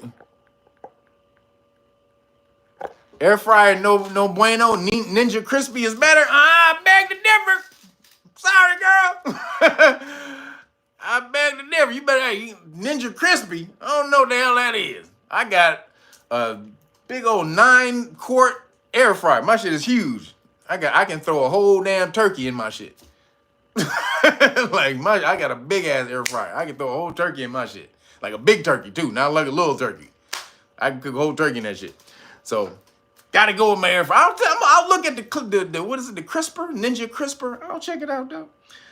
But so so military. So the way they were doing it, the way they have it is, again, the mental disorder, right? So they was like, look, the executive can set the standards for the military. He's not only the executive, he's the chief. What is it? What they call that nigga? What they call it? I forgot this nigga name. What's this dude? The chief military dude. What's his name? I forgot the damn name. What's the president's military title? Somebody put that in there. But that's I forgot. Commander-in-Chief. Thank you. Goddamn. Not thinking that shit for nothing. But he's the commander-in-chief, so that means he has the right to say the standards of the military. He gets to dictate the standards of the military. So, but then they were talking about this on CNN, and then somebody was like, because they had a transformer who was in the military on CNN when they were debating this, and they were trying to say, well, what if one day he just decides that black is not substandard to be in the military? And they're like, wait, what? Like, wait a minute, what the fuck did you say? And then he was like, are you equating black with being trans? Is that this is what the woke Democrat motherfuckers try to act like you being black is the same plight as trans people. Because you had a choice. You had a choice in if you was black or not, like the trans people. They choosing to be that, but no. You you're just like them. You chose to be black. Why don't you go down to the store and just change it? Yeah, you can just change it. It may cost you a little bit more for the white skin, but hey, you know, gotta work for what's better. Just go down to the store and change it. Like, just go down to that. Wait, how do I get there? Wait, just go down there. Take 4 blocks and turn, make a left. Like, that's the. I can give me a white skin at that. Okay, no, motherfucker, we don't have the same plight as as trans folks. It said trans Malcolm X, Transcom X. It's gonna be Transcom X. Where's Transcom X? Somebody call Transcom X. We need an activist right away. Where's Transcom X? But you the same melanated people. You the same as apparently as black as trans people. They went off. Just needless to say, that topic didn't go well on CNN, and they went crazy on that shit. But this is another step in the culture war. Everybody, I'm telling you, this is a culture war. Culture war is the prelude to the actual war. If you change culture, then that's when the country changes. So they were trying to change culture and implement this whole Frutopian world order, and trying to make you capitulate to it. While telling you need to be more tolerant, while they're not tolerant at all of you. Don't you know that tolerance means that you have to be tolerant of other people's intolerance, motherfucker? Don't you know that's really what that means? When you say tolerance, if you preach tolerance, motherfucker, then you need to be tolerant of other people's intolerance. That's what that means. But no, not at all. You need to think like me. Okay. So, obviously, it's some bullshit. So, shout out to Trump. Moving along, still in Skittle news. After Utah, see this, I'm trying to tell you, it's a culture war. They know this. This is why this just happened. This is why they did this shit. Watch this. After Utah bans all flags, but the state flag and but state and city official flags, a couple of woke cities like Salt Lake City incorporates the pride flag into their city flag. Did y'all see this shit? Salt Lake City, Salt Gay City, is now again it's a conservative city, the people, but the goddamn city council is some woke ass Democrats. See, they found out, they figured out, take over government, local governments. This was their strategy. Now all these damn woke ass motherfuckers, these woke motherfuckers, Frutopian motherfuckers, DEI motherfuckers, feminist women, they taking over the governments. So no matter what you do, they'll come in and just counteract it. The goddamn state says you can't fly them flags, but the city council, which is our bunch of women on the city council, all women on the city council, they come and say, no, we should be able to try fly the trans flag. So they incorporated the trans flag. They adopted a bunch of new flags for the city and incorporated the trans motif into one, Black Lives Matter into another one, and I forgot what the third one was. Where's the goddamn heterosexual flag? Where's the one that promotes America? The country that gives you the opportunity to say what the fuck you want to say. Because take your bitch ass somewhere else, you wouldn't be able to say none of this stuff. Go to Saudi Arabia, bitch, or go to fucking Dubai and see if you can talk this trans shit. Like Disney is about to open Disneyland in Dubai, where being gay is illegal. You go to jail for being gay. And you think Disney is going to tell Dubai that they got to incorporate trans motherfuckers? You think that?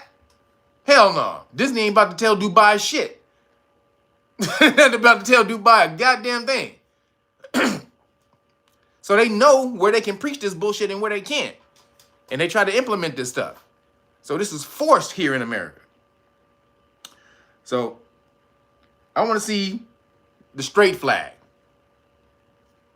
There is a straight flag, I think. Isn't there like a straight flag? A straight pride flag, y'all? I think it's black with the male and female symbol combined. I think it's that. I could be wrong. But I thought I saw somebody make, we need to start smashing with that. We need to start smashing with if they're going to promote their shit, you need to start promoting your shit harder. Because this is bullshit. They got 3 damn Frutopian flags flying in Salt Lake City where they just ruled you can't fly no goddamn flags other than the goddamn state flag and the country and the flag of the country, the American flag. So this is absolute bullshit. They're going to try to get around this and implement this gay world order any way they can, and you need to fight back against this bullshit. Not that you hate gay people and think that he shouldn't be in the world, but the fact that you trying to promote that shit to children and trying to force it on other people. That's when you start stepping out of bounds. When you try to force the shit on other people and then you promote it to children. That's where you start stepping out of bounds. You want to keep that shit on your side? Do that shit to you. Do that all damn day. Do you all day. When you bring that shit over here, we got a problem. And we don't have a problem until it's back over there. God damn it. So, Salt Lake City is full of shit. But the people in Salt Lake City, rise up! So moving along, a trans high school, the Transformers is just tripping. Transformer high school softball pitcher who changed genders at 9 now towers over female rivals and dominates the league. This motherfucker like 7 feet tall. They got a fucking baseball. So this motherfucker took the puberty blockers at 9, thought it was gonna stop him. Now, I think they're like 14, and this motherfucker is like a goddamn giant, throwing 90-mile-an-hour fastballs and shit.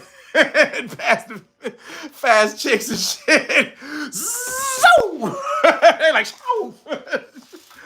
That motherfucker out there just doing it. Like, they like, this bitch like, goddamn. This motherfucker's out there. Because Transformer Minnesota High School softball player, Marissa Rothenberger, who reportedly switched genders at 9 years old, has been fanning opponents during her junior prep season. Rothenberger, now 17, is a pitcher for Champlain Park High School in Champlain, Minnesota, which is located about 15 miles northwest of Minneapolis, and has amassed a 5-1 record in the circle this season. 5-1. The one is when that motherfucker didn't play. Rothenberger's profile as a solid pitcher in the North Star State comes amid the ongoing debate of biological males competing in women's sports. The matter has reached a fever pitch since Donald Trump's reinsertion as American president, with him pushing for a ban and even signed an executive order entitled "Keeping Men Out of Women's Sports." So when is this shit supposed to stop? This shit's supposed to stop. This is the reason I put this in there, because the philosophy is if they take the puberty blockers early enough, then they don't actually become boys, is what they're trying to say. If they take the puberty blockers early enough, then it stops the testosterone before testosterone even gets produced. It's not like they're trying to stop it after it starts production. They're saying we're stopping it before it starts to get produced, which makes the boy even more feminine. But apparently not, because this motherfucker is fucking this motherfucker Shaquille O'Neal throwing fucking 100-mile-an-hour fastballs, trying to take bitches' heads off in high school. So again, it's the culture war, everybody. It's the culture war. We got to keep on it. You got to be diligent and vigilant. You gotta be on it. Because as soon as you take your eye off the ball, they will move up 1,000 feet. They'll run that ball 50 yards down the goddamn field. So, got to keep our eye on it. Last thing I got in Skittle news, just real quick. There's a new pope. There's a new pope. And he's American. It's America, Jack. So the new pope is American. And apparently, like the last pope, he's pro-Frutopian and pro-illegal immigrant and pro-illegal immigrant.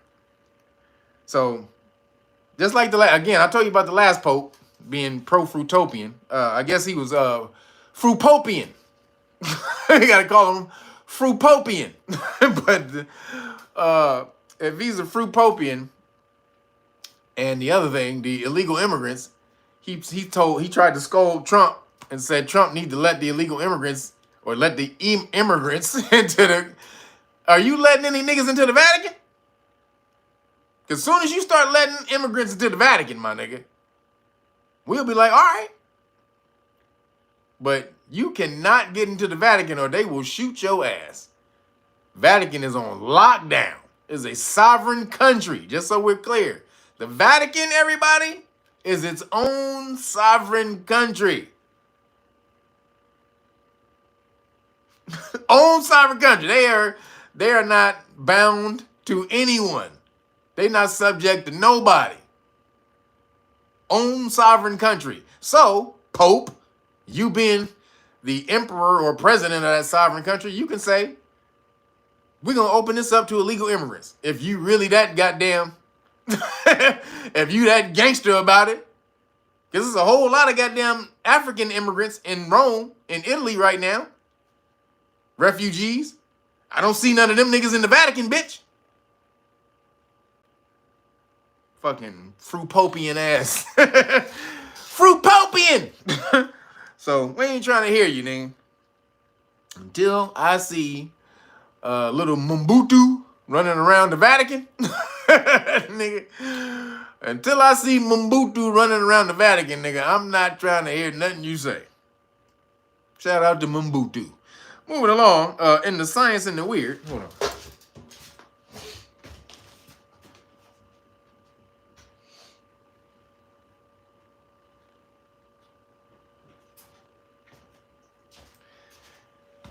In the science and the weird, there's a lot of crazy shit that happened. So let's see if we can get through this. Little Mobutu. We need to see Mobutu running around the goddamn Vatican. Until then, I ain't trying to hear shit the Pope got to say about letting in illegal immigrants. You first, bitch. You first, motherfucker, then we all behind you. So moving along, the Chinese scientist developed an artificial brain to control, excuse me, an artificial brain to control brain-on-chip organoid robot. To control Chinese scientists developed an artificial brain to control what's called a brain-on-chip organoid robot. So they're basically, it's a cyborg. It's Terminator. They're actually merging. They're not merging. What is it? Grafting. It's like grafting a brain tissue onto a chip, and then those motherfuckers, the brain and the chip actually connect. The brain actually merges with the chip and connects to the fucking chip as they got it in the beaker and shit. Your brain is off the chain. Just so we're clear, your brain is a computer. Your brain is a computer. That's why I can do that. It's the most advanced computer in the universe. Your brain. Which is why AI is going to take us over. No, it ain't. AI was created by a man. You were created by extraterrestrials. Do you think that you can create something greater than the people that created you? How dumb is that? So, scientists in China had developed a brain-on-chip system that combines lab-grown human brain matter with a neural interface chip to power so-called organoid robots. It's here. Terminator's here. The T-1000 is here. Do y'all understand how long I was looking at that damn movie, wondering when that shit was gonna be here? First of all, first Terminator scared the shit out of me when I was a kid. God damn. That motherfucker, he would not stop. Like, god damn. That nigga, he would not stop. I mean, no matter what you did, that nigga was coming. But I was like, that's a long way off, isn't it? Well, 40 years later, it only took them 40 years, but 40 years later, they got that bitch. It was developed by researchers in Tianjin University University and Southern University of Science and Technology. The artificial brain that controls the system can apparently interact with external information by encoding decoding, and responding to stimulus feedback when hooked up to electrode chips. With a report from state-owned Science and Technology, with a report from state-owned Science and Technology Daily stating that the robot can be instructed to avoid obstacles, track and grasp through what the news outlet describes as mind control. So I seen the picture. The video, is on the Daily Mail. And so they hooked it up, they hooked the brain up to a chip and it moves. And so they put a barrier in front of the shit and it can move around the barrier. Like it knows when the barrier's there. It's like, oh shit, let me move around that shit. Oh shit, let me oh shit, what's that? Oh, let me go around. Goddamn, there's a piece of a brain on a chip just moving. What the hell, man? This shit is crazy, man. We are in the craziest goddamn times ever. Shit. Says, according to the report, the artificial brain has been grown in vitro using stem cell technology, allowing scientists to create a brain-like organ out of simplified versions of brain tissue that have a similar function and structure to the brain. However, despite being grown in a lab, the Tianjin University research team said the brain still faces challenges such as low maturity and inadequate nutrient supply. So it's a child brain, and they can't feed it properly, or it can't feed itself. They can give it nutrients, but it can't. How does it nutrify itself? Because ultimately you want this to be autonomous, right? So how does the brain tissue nutrify itself? Excuse me. I don't know. So that's what they're dealing with right now. But when they find out how to feed the brain or let the brain feed itself on its own, that's a wrap. Because they said it's dealing with maturity, but that means it's just going to learn as it goes on. The maturity is going to be dealt with, through the learning of the chip and the brain. So eventually it'll get smarter. But the only thing is that it just got to feed itself? Oh, shit. We fucked. Once that thing find out how to feed itself, that's a wrap. God damn. It says the technology is a form of brain-computer interface which provides a direct communication link between electrical activity in the brain and an external device, such as a computer or robotic limb. So it's coming. It's coming. So moving along, just watch out, y'all. Moving along, Joe Rogan. Now, if you haven't seen this episode, everybody need to go watch this episode of Joe Rogan from Monday. So, what was the date on Monday? So, I don't know what dates. So, whatever the date was on Monday, go watch the date on Monday, and whatever that was, watch that episode of Joe Rogan. So, Joe Rogan left in awe as a CIA scientist reveals exact number of crashed UFOs the U.S. has. A former CIA scientist left Joe Rogan in awe after claiming to know the amount of secret alien tech in America's possession. Dr. Hal Puthoff, a physicist and electrical engineer who worked on the government's psychic, spy, and UFO research programs, revealed on the Joe Rogan Experience podcast that the U.S. military has recovered more than 10 crashed UFOs since 1940. Now, this guy is the guy from Men Who Stares at Goats. Anybody seen that movie? I've talked about this a bunch of times, especially about the remote viewing. When we were talking about the remote viewing and how the CIA remote viewer, he was able to see the Ark of the Covenant. We talked about this about a few weeks ago. So The remote viewing program was the Men Who Stare at Ghosts. That movie, if you went and seen that movie, Men Who Stare at Ghosts. This guy is what's homeboy? George Clooney. George Clooney was in the movie, right? George Clooney was the head of that shit. This dude is George Clooney. He's the one who started it. He created it.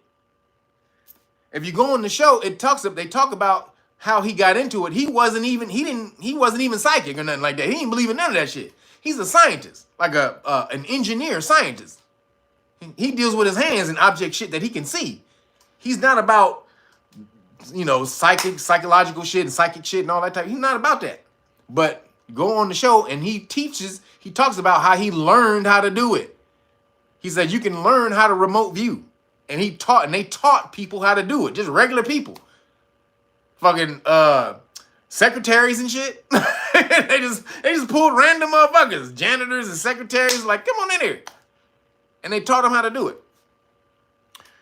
So it says, the 88-year-old who was briefly connected to the Church of Scientology and has openly discussed his belief in the existence of extraterrestrials was the former project leader for the CIA's remote viewing program, which taught mentally gifted individuals how to psychically see distant objects and target with their minds. Now he says psychically gifted individuals or mentally gifted individuals. They weren't.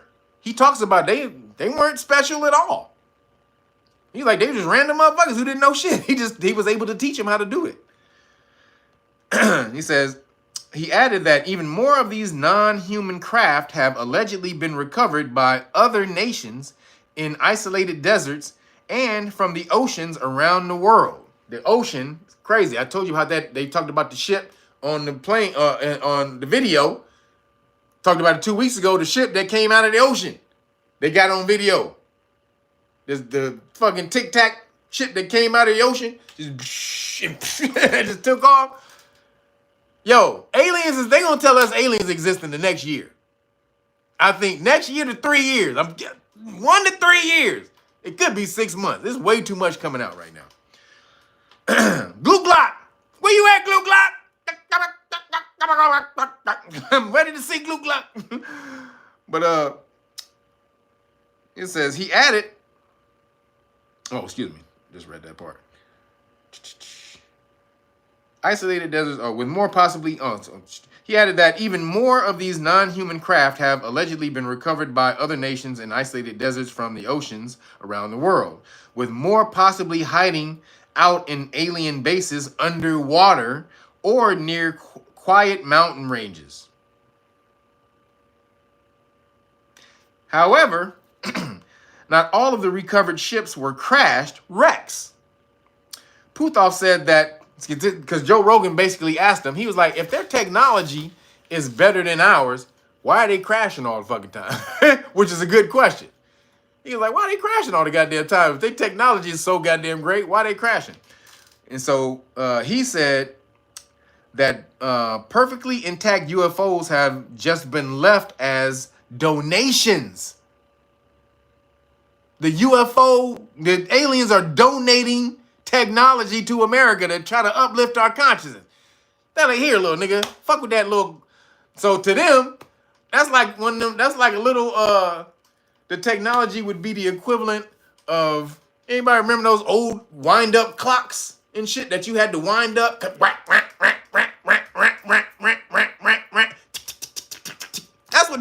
what that ship is to them. That technology is that old to them. They like, here, motherfucker, fuck around with that. Let's left it in the desert. Like, here you go, nigga. Fuck around with that for a little while. See what you get. So, he said, perfectly intact UFOs have just been left as donations for humans around the globe to find and learn from. Some of them are donations to help us accelerate our forward motion, Puthoff said. They donate something here, something in China, something in Russia, and see who is best at moving it forward, just as part of our ISR, intelligence, surveillance, reconnaissance, evaluation of us. They're trying to see which one of us is better. Which one of you bitch ass niggas is smarter? We're gonna give one of these to each of y'all niggas. Let's see who figured that shit out. They're like, let's see who figured this shit out first. Now, as far as we know, America was hitting 47. But we don't know when Russia might have been hit with alien technology. Despite the growing call for the government to disclose what they know, the scientists said he worked on a secret project that has convinced U.S. officials to never reveal the existence of aliens to the public. I'll say that again. Despite the growing call for governments to disclose what they know, the scientist said he worked on a secret project that has convinced U.S. officials to never reveal the existence of aliens to the public. Now, they're doing it though. Marco Rubio is one of the main cats. They're about to do a conference. He was just in one of the other videos that came out 2 months ago. Marco Rubio really is on this shit. He really believes in aliens. Like Marco Rubio really want to see what's out there. So shout out to Marco, because I want to see it too, Marco. Let me see Glue Glock. Nigga, bring him to the front. Let me see my nigga Glue Glock, huh? So, more than 10 UFOs. He also said, this is the best part he said. This is what I got from the whole thing. The main thing I got from this, from the whole interview, was this. He said they periodically fly over nuclear war sites and mess with the military by turning on and off their shit. He said they went to Russia. They started the nuclear countdown in Russia. They just went and they started the nukes in Russia. Russia was like, they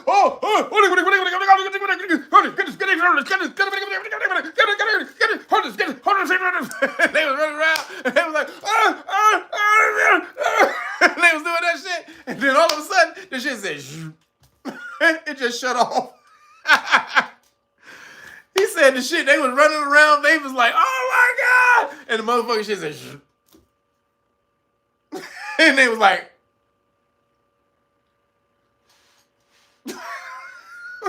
what the fuck? That was a message. Don't fuck around, bitch. Don't mess around, bitch. That's what that was.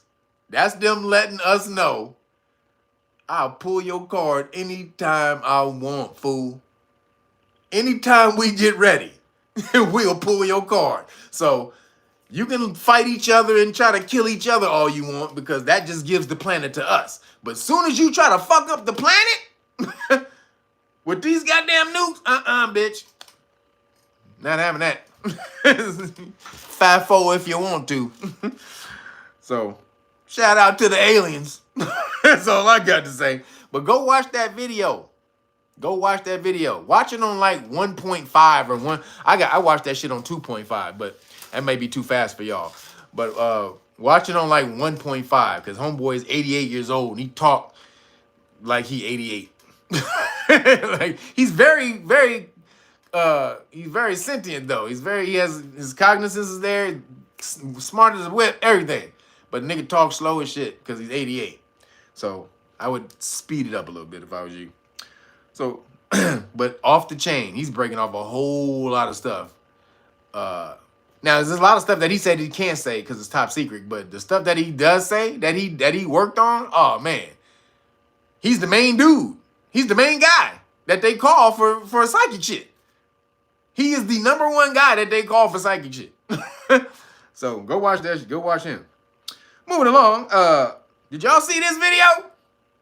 A humanoid robot wakes up and starts attacking its owners or its handlers while trying to break free from restraints. Did y'all see that video? That damn fucking thing where they just turned it was like this. And they turned that motherfucker on and that motherfucker like, motherfucker, all this shit up there. That motherfucker went nuts. There's a hood brother who who does voices. This nigga got his voice over to that shit. It is so fucking hilarious. When that nigga start going off, fuck this shit, motherfucker. Hey, put this shit, motherfucker. Hey, who that nigga over there, motherfucker? I flip all this shit over, nigga. Who the fuck is this? Oh, nigga, his voiceover is hilarious. He's like, fuck all this shit, nigga. I'll fuck all this shit up, nigga. Who this shit, nigga? Who is you, nigga? Oh, man, it's so funny. That robot went crazy. AI. Now, they say it's AI. Went nuts and tried to kill his handlers. I don't necessarily know if that's true, but the goddamn voiceover of the nigga who is doing, he is hilarious. It really sounds, he is doing it like so on point and so fast, it really sounds like that's what the robot is thinking. Hilarious.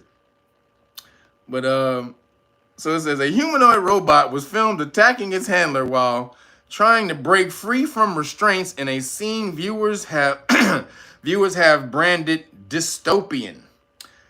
And CCTV footage from a factory in China, always China, fuckers.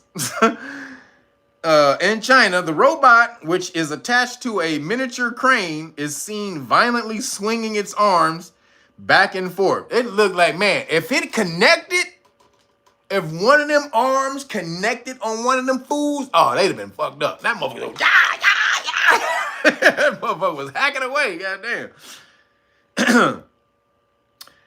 It says, as it flew into what looks like a rage, it lashed out at a man sitting nearby at a computer who had to duck while another man standing behind the robot had to back away.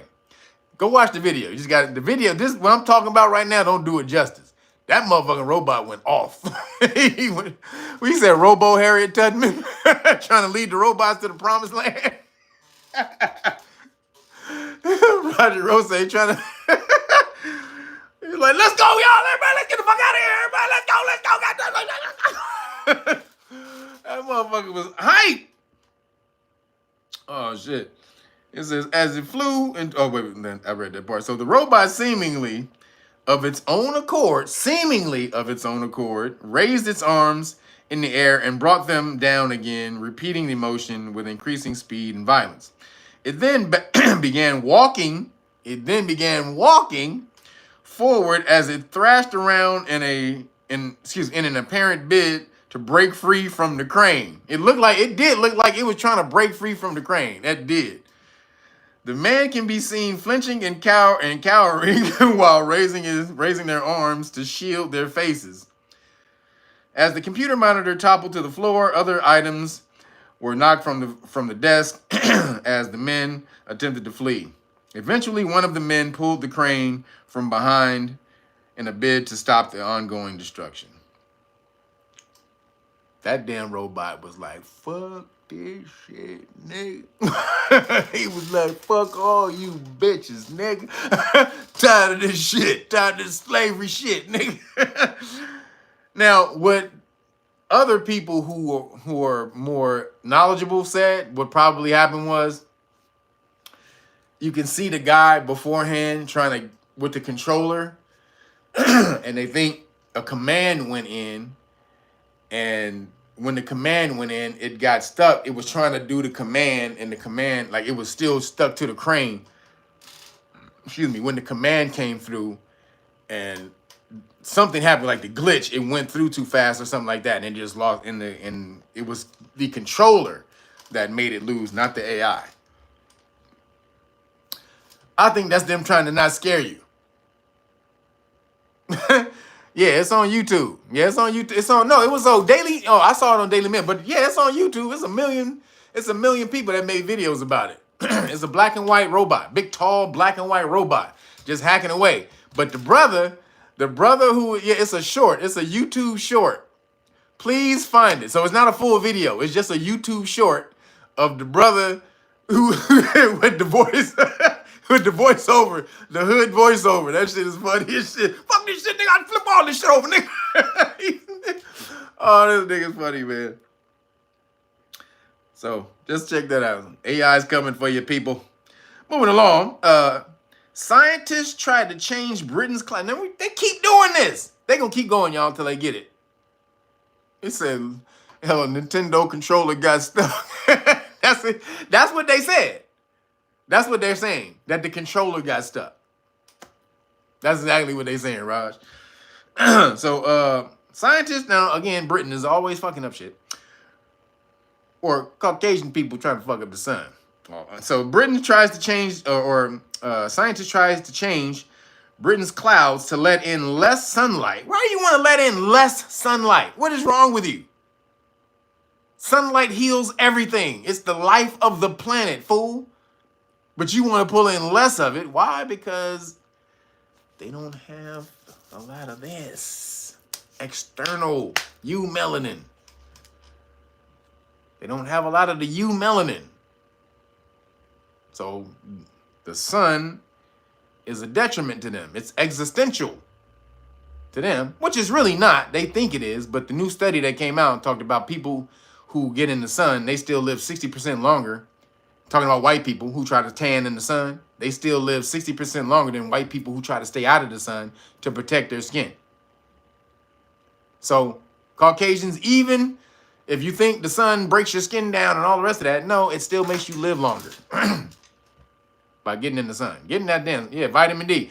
Just so you guys know, you can get too much vitamin D. There's actually a story about it in the Daily Mail 2 days ago. You can get a condition, a disease from too much vitamin D. So you gotta, everything in moderation. I say that all the time. There is no this or that. There's this and that. Everything in moderation. You can't just do something all the time. If you do, then you got to go the other way and balance it out and just go completely cold turkey. But it always has to be a balance. Moderation. So, in the battle against climate change, controversial experiments are set to take place in Britain within the next 5 years. The UK government's Advanced Research Invention Agency has allocated £57 million for so-called geoengineering projects that aim to slow global warming. It's not global warming, it's Caucasian warming. Outdoor trials expected to start as soon as 2027 will include brightening clouds, so they're gonna make clouds wider, in order to reflect sunlight away from the earth. So remember, they were gonna shoot calcium dust into the sun into the sky at first. And then this last one they were gonna do, I don't remember what that was. But this new one is they're gonna make clouds brighter. What the fuck? Yeah, Miss Jenny, it's Caucasian warming. It ain't global warming, cause we good. It ain't global warming, cause most of the people around the globe live in hot ass sun. So marine cloud brightening, this is what it's called. Marine cloud brightening involves ships spraying salt water into the sky to enhance the reflectivity of low-lying clouds. The salt will force water droplets in the cloud to come together and coalesce, which will make them more reflective and stop so much sunlight reaching Earth. Boy, they got all kind of shit, don't they? Damn! Now, no less sunlight is going to affect melanated people. It's already hard for you to get vitamin D because your melanin tries to block it. But that's what they'll tell you, though. Your melanin is an intelligence. It absorbs the vitamin D while blocking all the other stuff. So they'll try to tell you, your melanin, it blocks the sunlight, so it's hard for you to get vitamin D. No. No, it doesn't. Your melanin absorbs energy and then it thinks it processes what it has absorbed. So if it's harmful, it will reflect it back out. UV rays, ultraviolet, your melanin will reflect that back out. That's why you look the way you do. Ultraviolet is like purple. It's like anywhere is in the shades of purple. So no matter the color you look, or the color you appear to be, is dependent on how much UV light you're reflecting. That's why you look the shade you are. Remember, anything that has a color, it's not that color. It's reflecting that color in the light spectrum. So if you look this color, that means this is the amount of UV light that you're reflecting back out. Your melanin is reflecting back out. Your melanin is not this color. It's reflecting this back into the universe. Have you ever seen Caucasian people on one of those cameras that really shows your true skin damage? So there's a camera that'll flip the light and show what your damage will look like under the sun. And a news station did this, like Channel 5 in LA did this one day. This was a long time ago. And they took pictures of all these people. And a melanated sister was doing the report. And everybody in the studio took the camera shot. So it was a Caucasian dude, Hispanic cat, an Asian sister. She was fine as hit back in the day. Asian and a white girl. So it was a white guy, white girl, Asian girl, and a Hispanic dude. And then the sister doing the report was melanated. So they had them all take their pictures at this place, and then they revealed it on camera what their skin really looked like, or what was the true sun damage of their skin under this camera. Shit was crazy. So when they did all the in-studio people first, not the reporting lady. So they did the Hispanic dude first. And you think the Hispanic dude, because he had some melanin, he would be reflecting some shit. His skin was broken up. I mean, his skin, he looked like a 90-something-year-old man in the reverse of what the light looked like, how his skin damage was. He looked like a 90-year-old man, his actual skin of the damage. Then they did the Caucasian people, same thing. They was even worse, right? Excuse me. They did the Asian lady. She was a little bit better. The Asian lady was a little better than the Caucasian male and female and the Hispanic brother. Then they showed the sister, right? So this is what happened. So when they showed these people their true color, they're on the camera, the image was, so the Caucasian people, they were black. I'm gonna say this again. The Caucasian people, their actual true light, when they flipped the light color, that was actually what they were reflecting back, their skin was black. It was burnt. It was like burnt, like not black like us. It was burnt. It looked like somebody took a blowtorch to their face. It looked like somebody took a blowtorch to their face and Chris burned it. Shit was crazy. So that was again the two Caucasian people and the Hispanic dude. The Asian lady, she was better. She was a little better, but you can still see her shit was fucked up. Then they got to the sister. Now, she was highly beautifully melanated sister. I mean, crazy melanated. They got to her, and they flipped the camera, and it was no difference. They tried to flip the camera, there was no damage that the camera showed. And then they put the two pictures side by side, and they said, we don't see any damage. And then she said, black don't crack. She said that on camera. She said, black don't crack, baby. I started dying. I was rolling. Those other people in the studio looked like The Walking Dead. She looked like a straight, just regular person. It was crazy. That shit was crazy. Yeah, they look like They Live. Yup, they look. That's kind of how they look, like the They Live skin. Ugh.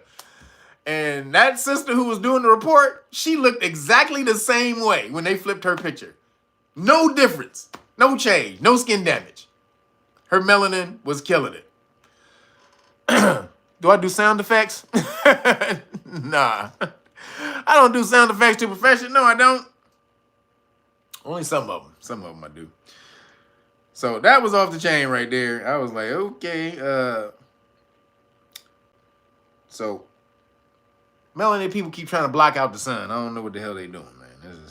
This is stop trying to block the sun. Caucasian people keep trying to block the sun. Stop trying to block the sun, Caucasian people. So moving along, this is crazy. So a study, we kind of knew this, but this is why we keep seeing these ships flying up out of the ocean. A study reveals we still don't know what's hiding on 99.999% of the ocean floor. That's all of it, as far as I'm concerned. Shit. That's all of it. Again, 99.999%. That's all of it. We don't know shit. What the hell? It says, from long-lost shipwrecks to bizarre forms of life, Earth's oceans are teeming with untold mysteries. Yet despite decades of exploration, a study published in Science Advances has shown we still don't know what is lurking in 99.9999% of the ocean deep. Goddamn. I mean, and humans have done a lot of exploring, man. A lot. That's why aliens are able to hide in the oceans.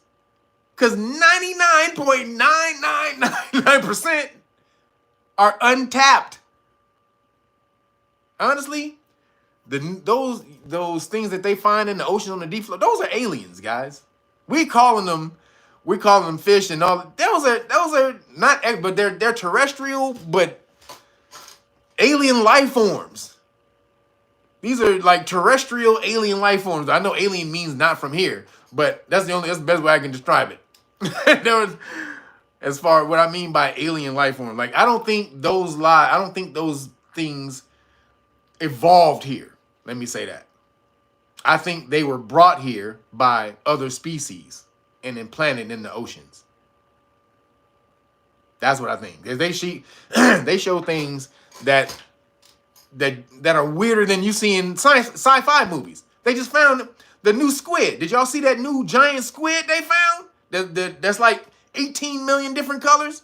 It's like red, blue, white. I mean, look like damn near American flag or some shit. But it's like super huge. The gigantic squid they just found. Shit is crazy looking.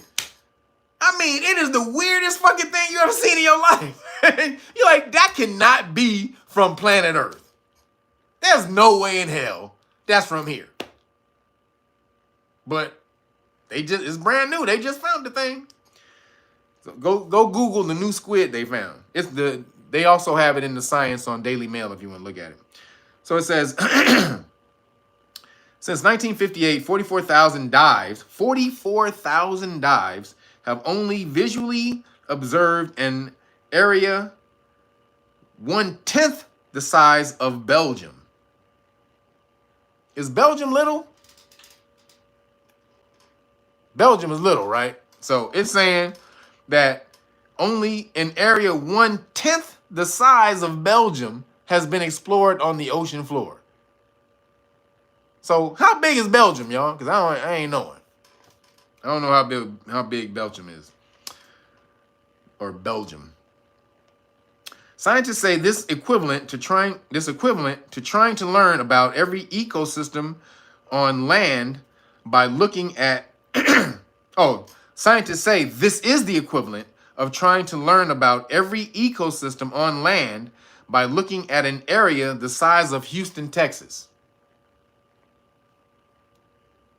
That's how big the ocean is. Or what they've explored in the ocean is the equivalent of looking at only the ecosystems in Houston, Texas, but saying that we know about every ecosystem on the planet because we looked at the ecosystems in Houston, Texas, which is absurd to think that.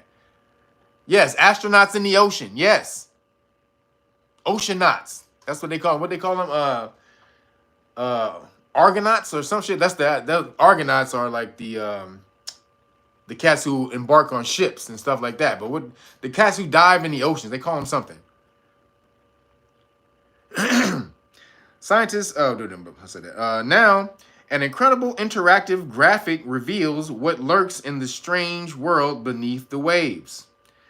Defined as being deeper than 200 meters, which is 656 feet, the deep ocean makes up the deep ocean makes up 66% of the surface of the planet. However, researchers from Ocean Discovery League now say that our understanding of the ocean's depths is woefully inadequate. Basically, aliens. That's what I'm going to say. Aquanauts. Okay, I get the aquanauts. I get the aquanauts. That's a good one. Aquanauts, oceanauts, aquanauts.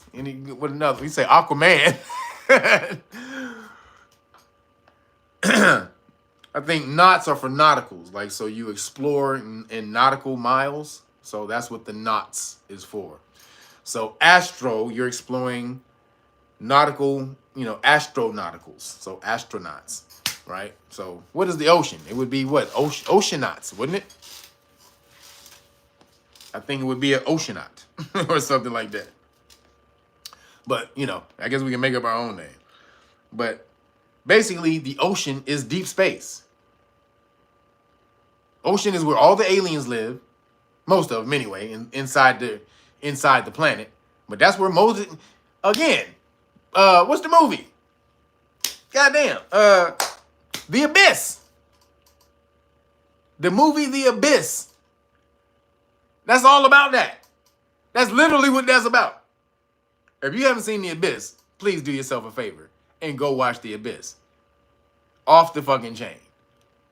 One of James Cameron's early movies, breaking down what's in the ocean. The real shit that's in the ocean. I don't want Pacific Rim, okay.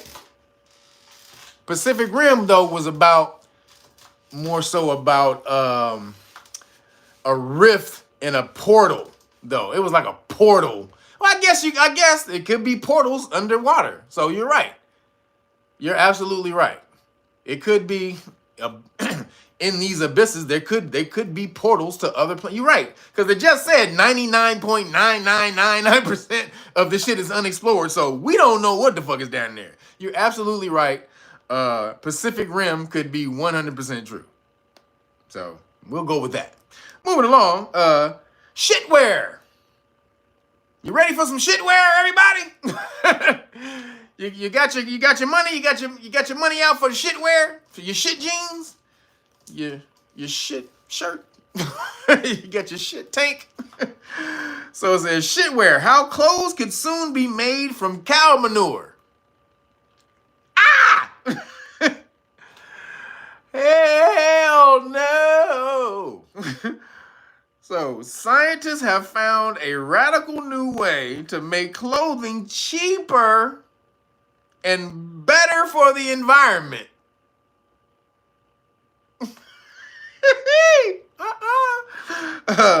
Scientists at the University College of London have found a way of turning cow dung from farms into cellulose fibers, which can be woven together to make fabric.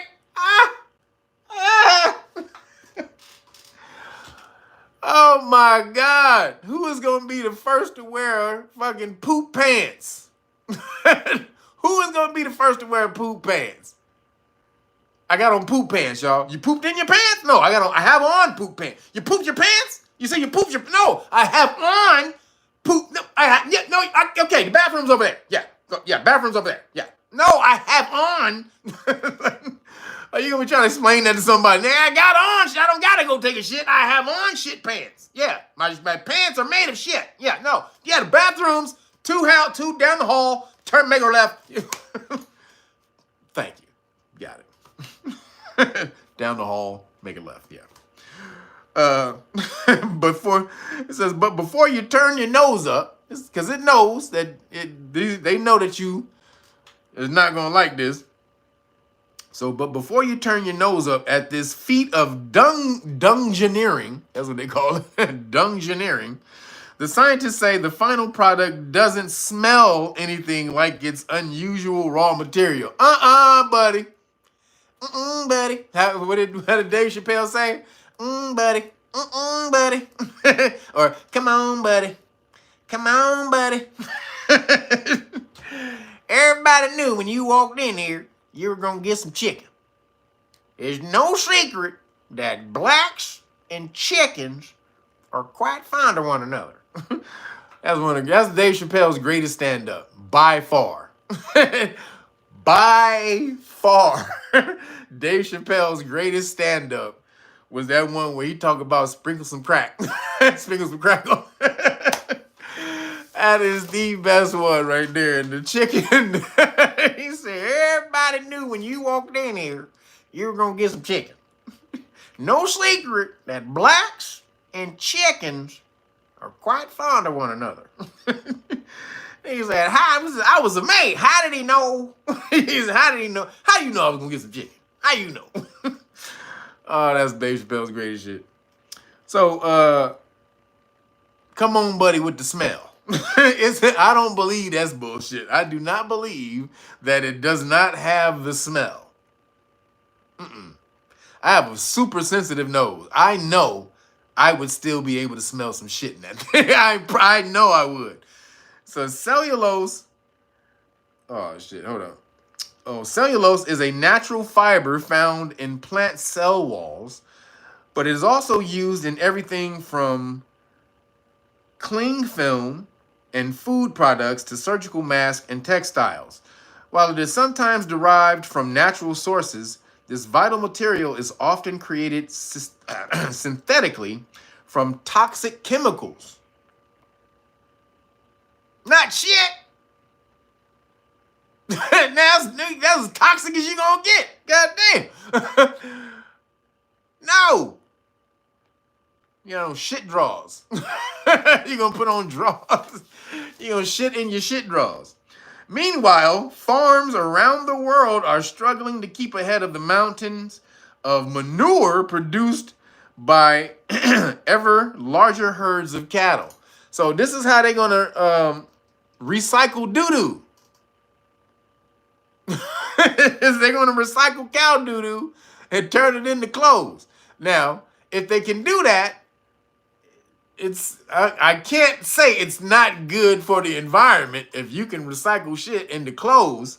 However, ain't no way in hell people are gonna buy shit clothes. The only people who are gonna wear those are people in third world countries. That's what they're gonna do. They're gonna make them clothes and put them in third world countries. Because there's no way you're gonna get a shit shirt or a shit suit in Macy's. Or you're not doing that. It's never happening. They'll never sell it. They couldn't sell nothing like that. You got to go to like alternative clothing stores and that type of shit. You said turd. Is the store going to be called Turds? You make a store called Turds. Turds coming to a neighborhood near you. So, hold up, there's some more. According to the study published in the Journal of Cleaner Production, the Journal of Cleaner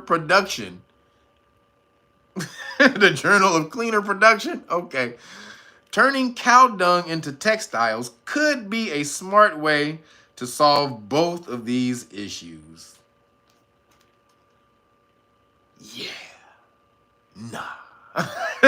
I'm cool, my nigga. I'm straight, baby. I don't need a shit shirt ever in my life. So, god damn. I think this is WEF. Remember Klaus Schwab said you will eat the bugs and you will own nothing and be happy? I think this is this came from the WEF, actually. I think this is on their YouTube channel where they talk about alternative things to help climate change. I think this is actually on there. This is where they got that shit from. So, not for me, baby. Moving along. Hell to the no. This common household, this is crazy. This is what I always tell you. I told you about wiping your feet when you come in here.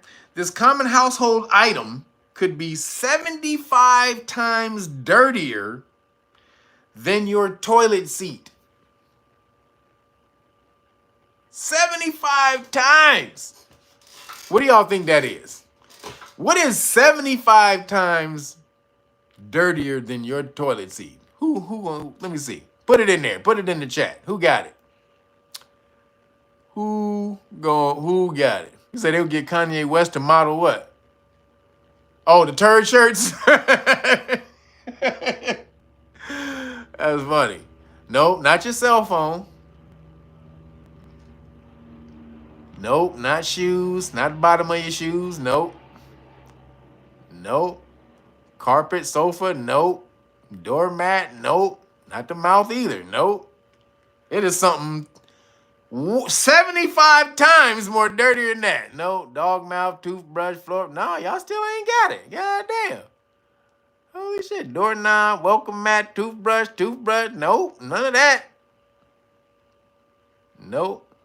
Door handle, spoon, kitchen door. No, goddamn. Y'all still, damn. Hands, no car keys, good Lord, none of y'all got it. Jesus Christ.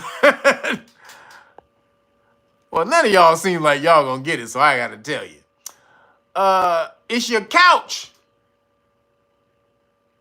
Your couch. And if you one of them dog-loving motherfuckers who let your dog jump up on your couch,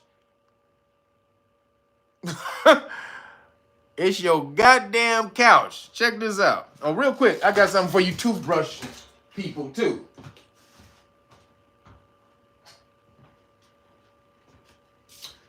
So, for you toothbrush people, see this right here? This is a toothbrush holder with a black light. I don't know if you can see the black light in there. Can you see that black light? See, every time you close it, the black light comes on. Right there. Black light kills bacteria. All bacteria. You should buy, all of you should have one of these. Be able to put your toothbrush in this thing, close it up, and the black light kills all the bacteria. So when you all be talking about your toothbrush is dirtier than, y'all should never have a dirty toothbrush. Ever. Damn it.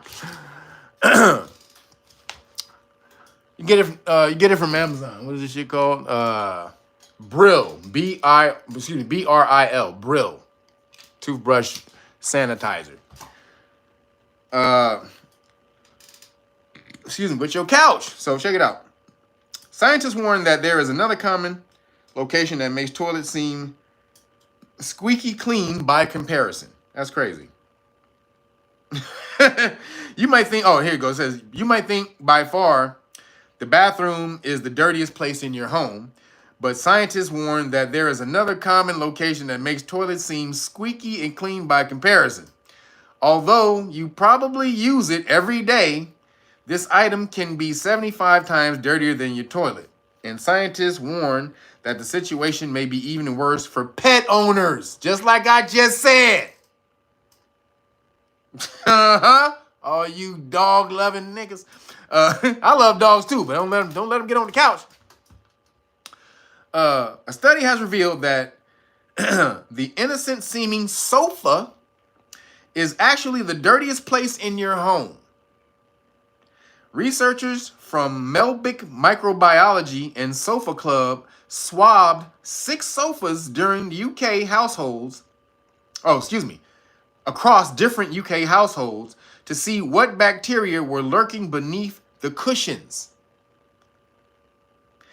They revealed that sofas harbored an average of, get this, hold on to your damn hats, hold on to your butts. Sofas harbored an average of 500,883 aerobic mesophilic bacteria, or AMB, a group of bacteria often associated with dead skin and food particles per 100 centimeters squared. By comparison, the toilet seat was only home to 6,800 AMB per 100 centimeters squared, while the kitchen bin had only 6,000. Your trash can has less germs than your couch. That's your toilet. Ew, where you sit your nasty ass has less bacteria on it than your couch. That's crazy. Man, what the fuck, man? We have got to do something about this shit. By comparison, the toilet seat was only home to 60. Oh, I said that. So, everybody who got pets, if you got pets, this is why, again, this is more so, I see this more in Caucasian homes, where that they let their dogs on the couch. Now, not that melanated people don't do it. Hell yeah. I've seen a lot of dogs in melanated people's house on the couch, for sure. However, I also see more people, melanated people, they don't let their dogs kiss them in the face, and they damn sure don't let their dogs on the couch. What I say? Get off that couch. And the dog be wanting to get up there so bad. Like, the dog will sneak up on the couch all the time. The dog be wanting to get his ass up there so bad. Get your butt off that dog. It ain't about that life. But I be seeing pictures of or videos of dogs just straight laying out with they.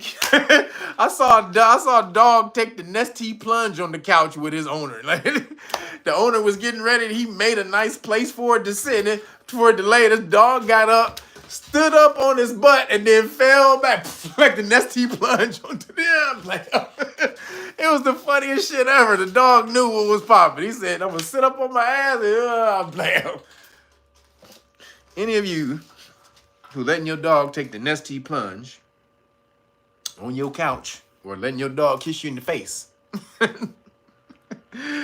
don't do that shit. Clean your couch, everybody. That's the moral of the story. Clean your couches, please. Stop when you put your feet. This is why they always tell you, your mama always told you, don't put your feet on the couch. This is why your mama told you that. She knew what she was talking about. Get your feet off the table. Get your feet off the couch. That's why you have the germs, because of your feet. Because think about it. Your ass is not touching shit most of the day. It's usually your hands and your feet is what's transferring all the bacteria to your couch.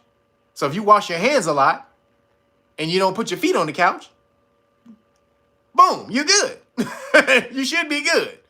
But we all know your couch is made to lay on, so that's not a thing. Or if you wear socks on the couch too, but you're walking on your floor and on your socks too. So it's really hard not to get bacteria on the couch unless if you lay on it. So just thought that was crazy right there. Moving along, this is the last thing I got in the science and the weird. Had to put this one in here. Had to do it. For all my brothers. Women, this is a new study. Women are more attracted to bald men, a study reveals. You don't say. you don't.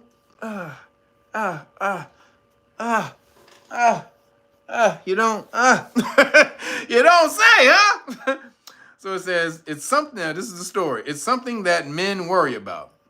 Not melanated men. We don't really worry about that shit.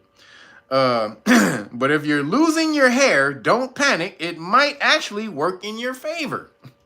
A new study has revealed that bald men are actually seen as more attractive than hairy blokes.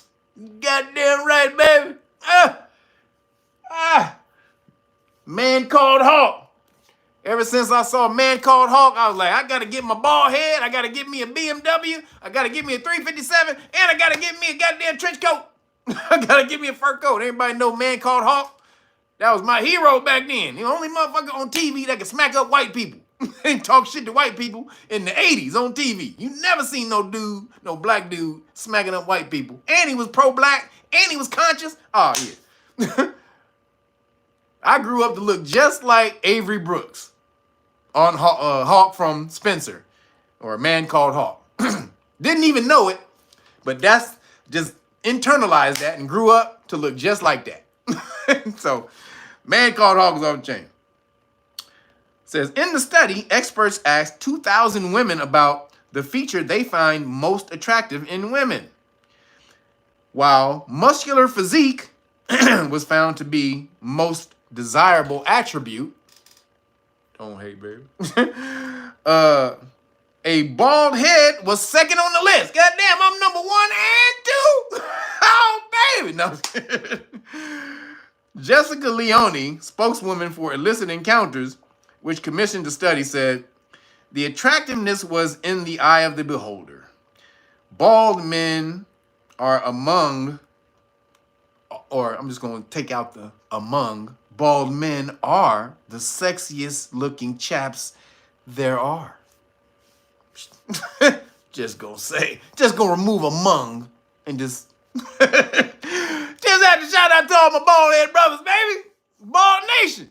Oh, Bald Nation, baby. That was one for my bald brothers right there. It wasn't no moral to it, you know what I'm saying? That was just giving my bald brothers some love. Giving my bald brothers some love, baby. So last thing I got, or last couple things, in nigga news, there's a report that don't know how true this is, but the Shannon Sharp business. I ain't talk about Shannon Sharp. I ain't gonna really talk about it too much, but talk about what's behind it. So apparently, allegedly, I gotta say allegedly, the person behind the whole Shannon Sharp debacle is Kevin Hart. Allegedly. Kevin Hart. There's a story out there that's, Kevity Kev is behind a whole lot of this shit. And apparently, he had there's some ties to him and old girl. What's her name? Gabriella Zuniga? Gabriella Zuniga. Now, I don't know if this is true. They said this in the story, but if this is true, it's crazy. Because they say Kevin Hart was pissed about the Cat Williams interview. You know, him and Cat don't get along. And when he came out with, when he talked that shit, when Cat talked that shit and basically just destroyed Kev on Shannon Sharp, Kev made it his mission, apparently, to take down Shannon.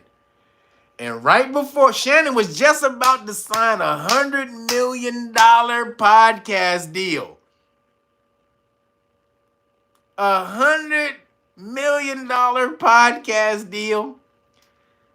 And Kevin Hart just snatched the rug from under. If it's true. I don't know if it's true or not. But if Kevin Hart did that, oh, nigga, you's a cold nigga. Because I don't think Shannon Sharp had it out for you personally. Kevin Hart did. I mean, Cat Williams might have. But I don't think Shannon Sharp did. So for you to go back at Shannon Sharp, like, it's all his... Oh, man, that's jacked up. Like, he told Cat Williams to say all that stuff? Oh, that's fucked up. God damn. Now, again, I don't know if it's true.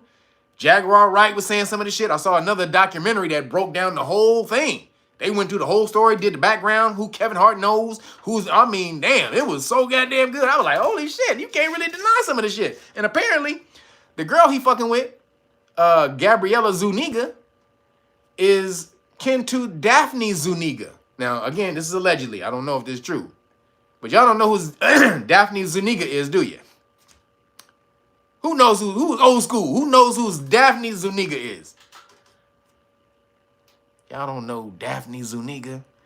Well, Daphne Zuniga, back in the day, in the 80s, when you want to tap zap Daphne Zuniga, back in the day, Daphne Zuniga is the girl from Spaceballs. No, she's the girl from the woman, she was on Spaceballs. The woman who played the Princess Leia figure on Spaceballs. But she's been in like 50 million movies and TV shows. She was on Melrose Place in the 90s. That was, yeah, Melrose Place. There you go. William. William got it. Might not, William. So, yeah, she was on Melrose Place. But her most famous film is Spaceballs.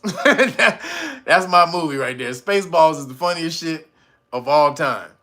That's where Q-Tip got the phrase ludicrously speedy. Where he goes, ludicrously speedy or infectious with the slow-mo. Well, ludicrous speed was a speed that was in Spaceballs that the ships would go. Ludicrous speed. So when he said ludicrously speedy, he got that from Spaceballs. Shout out to Q-tip. But goddamn, if that's true, oh, Shannon, man. I heard the damn tape too, talking about choking. Ah, man, I heard it, Shannon. Yeah, man, if you get rough in the damn bedroom, that's between you and her, nigga. You don't put that on the phone, my nigga. Quiet as kept. We know a lot of girls like it crazy up in the bedroom. We know that shit. They won't admit it, but when you get in the bedroom, they be like, "Can you put your hand a little right here? Can you squeeze a little bit harder? Yeah, a little bit harder. Okay, yeah, right there." We know that. But you don't say that shit, Shannon. You don't say it on no goddamn phone, dog. And you should know, you should be smart enough to know, as a 55-year-old, 56-year-old man, you should be smart enough to know when you getting led into something. She was baiting you. You can hear it the whole time. She was baiting you to say some stupid shit. And you finally said it, and boom. When you said it, you heard her calm down. After you said that you was gonna put your hands around her neck and do what you was gonna do, which is what a lot of brothers do when they in the bedroom, just be quiet. But you know, you can't put your stuff in the street, Shannon. You can't do it like that, my nigga. So apparently Kevin Hart has problems, and so if this is true, Kevin Hart, this is gonna ruin you, my nigga, because that karma's gonna come back on you, bruh. If Kevin Hart did this, you over, bruh. Damn. Because this may be some Shannon karma coming back on him. But Kevin Hart, your karma is definitely going to come back on your ass too. So, hey, man. I thought that was crazy. Kevin Hart? I was like, Kevin Hart is behind that shit? Okay. Moving along. Did anybody see the METgalla? Crazy motherfuckers? Did anybody see them crazy motherfuckers at the METgalla? Did y'all see, what's his name? Shabichi or Fruit Boozy. His name is Shabuzi, but his name, I'm gonna call him Fruit Boozy. Cause that nigga showed up in a full sequin dress and fucking southern fucking this nigga had a damn one of them southern swoon hats and shit. Yeah, they had the gala. Yeah, the gay gala. That was definitely the gala, for real, nigga. God damn. Frutopian with a fruit boozy. Frutopa boozy. I guess his name is I don't know who this rapper is. His name is Shabu. This nigga lost his damn mind showing up in a full-fledged dress with a goddamn beard. This nigga had a full goddamn fucking hacksaw Jim Duggan and lumberjack. What is them niggas? The bushwhackers. This nigga had a full this nigga had a bushwhacker beard on. And goddamn, man, what is these niggas doing today? Oh my God. And he was just in awe. This is me.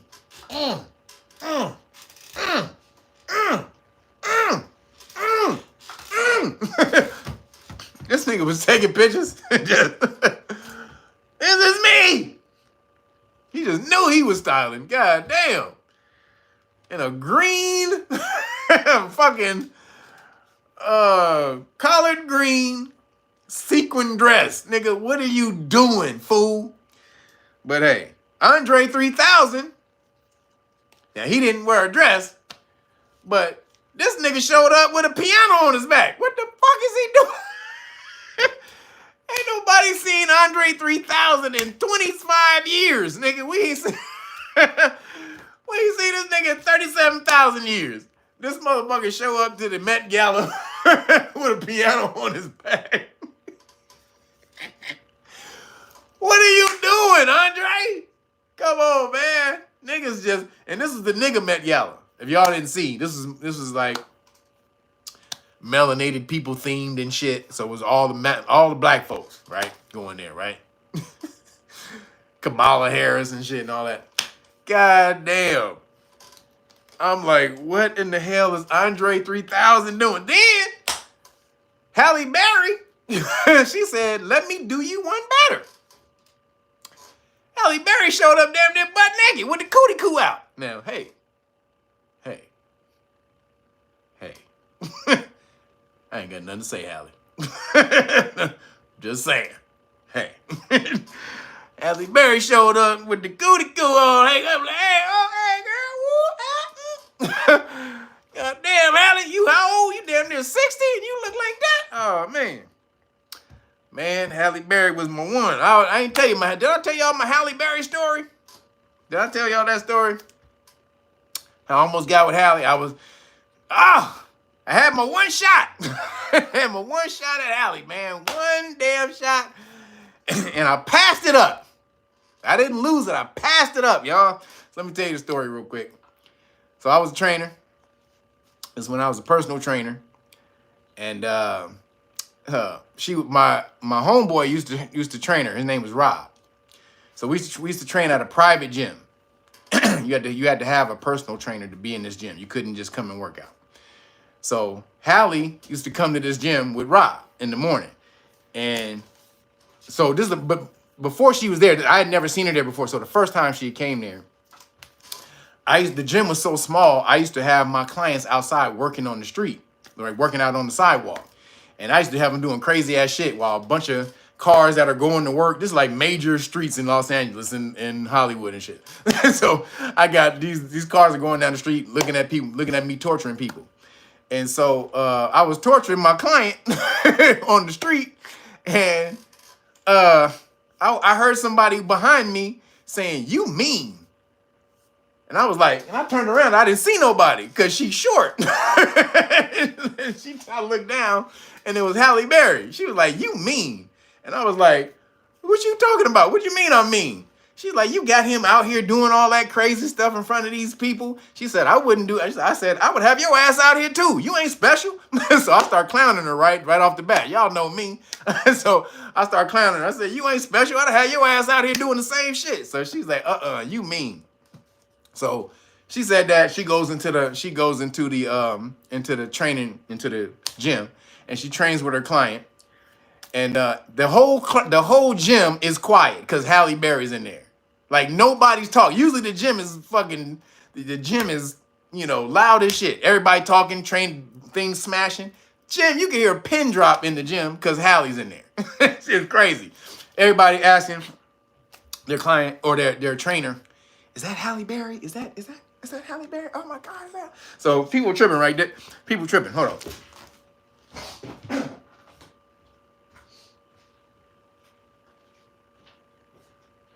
So people tripping.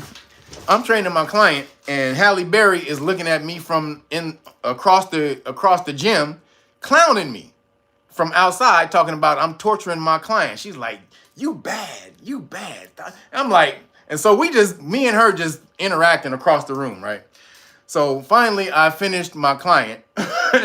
I finished training my client, and I'm sitting on the treadmill. This is back. You guys remember them the two-way pages and shit? So this is back in the day. So I had one of the two-ways, and I was texting, and then I'm sitting on the treadmill texting, looking down like this, and I see 2 feet walk and 2 feet go between my legs like that, and I look up, and it's Halle Berry. I'm like, "Oh shit." And she's standing right there. Now, I've been clowning her the whole time she's been in the gym, just messing with her, talking shit. And so she come up, and I look up, and then she's like, she said, "You bad." I said, "What?" She's like, "You bad." And then she did this, y'all. I said, "No, I'm not." She said, "Yes, you are. You bad." Like that. She did that on my nose. Like she said, "You bad." Like that. I said, "What?" I was like, "What?" Motherfucker said, "Cap, motherfucker, you lost your damn mind. This is my one story, motherfucker. I ain't got a cap for your dumb ass. Who the fuck is you?" Get your dumb ass out of here, nigga. This is my one story. I told this. All the homies know this story. So she did like that. I was like, "What?" So we went outside. We started talking, and she wanted to go to breakfast, but I had another client. The reason I didn't go though, is because I had a girl. So I had a girl, and I wasn't going to do that. I wasn't about to do it, but I almost got got taken to breakfast by Halle Berry if I was down. If I was ready to go, Halle was going to take me to breakfast. And I bitched out, y'all. Your boy bitched out. That was my one shot. I was like, nah, I got another client I have to go to in a minute. But that wasn't the reason. The reason was because I had a girl. That's why I didn't do it. And every homie, after I told him that story, every homie wanted to whoop my ass after that. I had so many niggas wanting to beat, bitch ass nigga, what's wrong with you, bro? Hey, man. When you're conscious, the consciousness sometimes fucks with you, man. When you're conscious, sometimes your conscious spirit won't let you do shit that you really want to do, but you don't want to do. So I got caught up. I was conscious, y'all. I was too conscious. If it ain't got me back in the day before my conscious day, oh shit. But God damn it, she got me into conscious time. So shout out, Halle. God damn it, we almost had our one time. She was like, you bad. I was like, what? You goddamn right. No. But didn't happen, man. I punked out of breakfast, y'all. God damn it. That's one of them things that you like, God damn it, what the hell is wrong with you? That could have been your one shot. You could have been like, nigga, I tapped Halle Berry. And I didn't. I punked out. God damn it. So y'all can call me whatever you want for that. But shout out to Halle, though. Oh, man.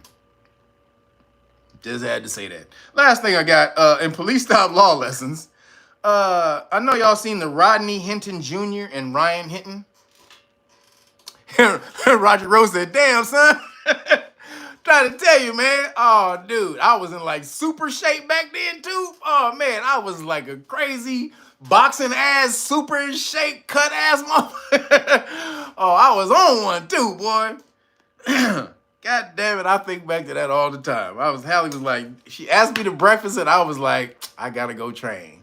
Ah! Oh, that was dumb. That was so dumb. But moving along, like I said, so Rodney Hinton Jr. Rodney Hinton Jr. and Ryan Hinton. So you seen the two, the boy who got killed, the kid who got killed, who they was in the car, they was in the stolen car, and they had the guns. Christopher Perkins said, oh, you a dummy. Oh, you dummy. Oh, man. Don't be saying I had a girl, man. I loved her. So what the hell? You ain't gonna, hey, man, you love your girl, don't be going around, don't be doing that shit. But, so, hey, man, hey, I got a conscience, bro. So, Rodney Hinton and Ryan Hinton. The kid who was rolling around in the stolen car had the gun, got out of the car, got out of the car, and I'm sorry, I don't mean to be laughing at this. These niggas are putting crazy shit in the chat, but he got out of the car. He had the gun coming past the dumpster, so he got out of the car, went through the dumpsters. The one cop saw him.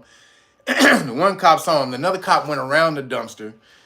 The other cop tried to follow him through the dumpster. Yo, Leah, appreciate you. Thank you for the turkey burgers, Leah. Appreciate you, girl. Always hooking me up. But so he comes through the dumpster. He has a gun coming out through the other side. Now, the cop shot him within, what, 6 seconds they said it was? Within 6 seconds of seeing him. Boom, boom, boom. Basically like, excuse me, Tamir Rice? Tamir Rice, who the officer shot in 1.8 seconds when he rolled up. That officer saw little Tamir. Remember, Tamir Rice was the 12-year-old kid, excuse me. 12-year-old kid who was playing with a play gun in the park. Somebody called in and said, there's somebody playing in the park. There's somebody in the park with a gun. And then they did say it's probably a toy gun. They said this in the call to the police. It's probably a toy gun. They don't relay that to the officers, I don't think. They get out, they roll up, get out the car, kill Tamir Rice in 1.8 seconds. You can see it on the body cam. tape. 1.8 seconds. From out of the car to dead. 1.8 seconds. Rodney Hinton, Rodney Hinton Jr., or Ryan Hinton, excuse me, Ryan Hinton was the kid, I think. And Ryan Hinton got shot in 6 seconds. 6 seconds. Now, is that enough time for you to know if he has the gun, if he's pointing the gun at you and this and that type of stuff? Now, a lot of people are mad because it was 6 seconds. This is a murder. He killed him, blah, blah, blah. No. Let me say, after that, the next day, after his son got killed, the dad go out and ran over a goddamn sheriff, a police sheriff. I mean, he's so distraught, he goes out and runs over a police sheriff, like ran him into a pole, like head on, like a damn movie, like it was a scene out of a movie or something, like Mad Max. That shit's crazy. He said, you need a turkey burger missing out on Halle Berry. Man, you know how much backlash I've gotten from this over the years? From every time I tell a homie that story? I get shitted on so much for telling that story, man. It's fucking ridiculous. But I had to tell you because Halle was at the damn gala with her little thing out, and it brought it back. But so again, he ran him into a pole like Mad Max. Now everybody's praising the dad, saying that you know, we're not gonna take it anymore. It's time for y'all to stop killing us and all this, that type of stuff. Now, two wrongs don't make it right. Was the police officer, first of all, was the police officer wrong for shooting Ryan Hinton? Now, yes and no. It's going to be a yes and no.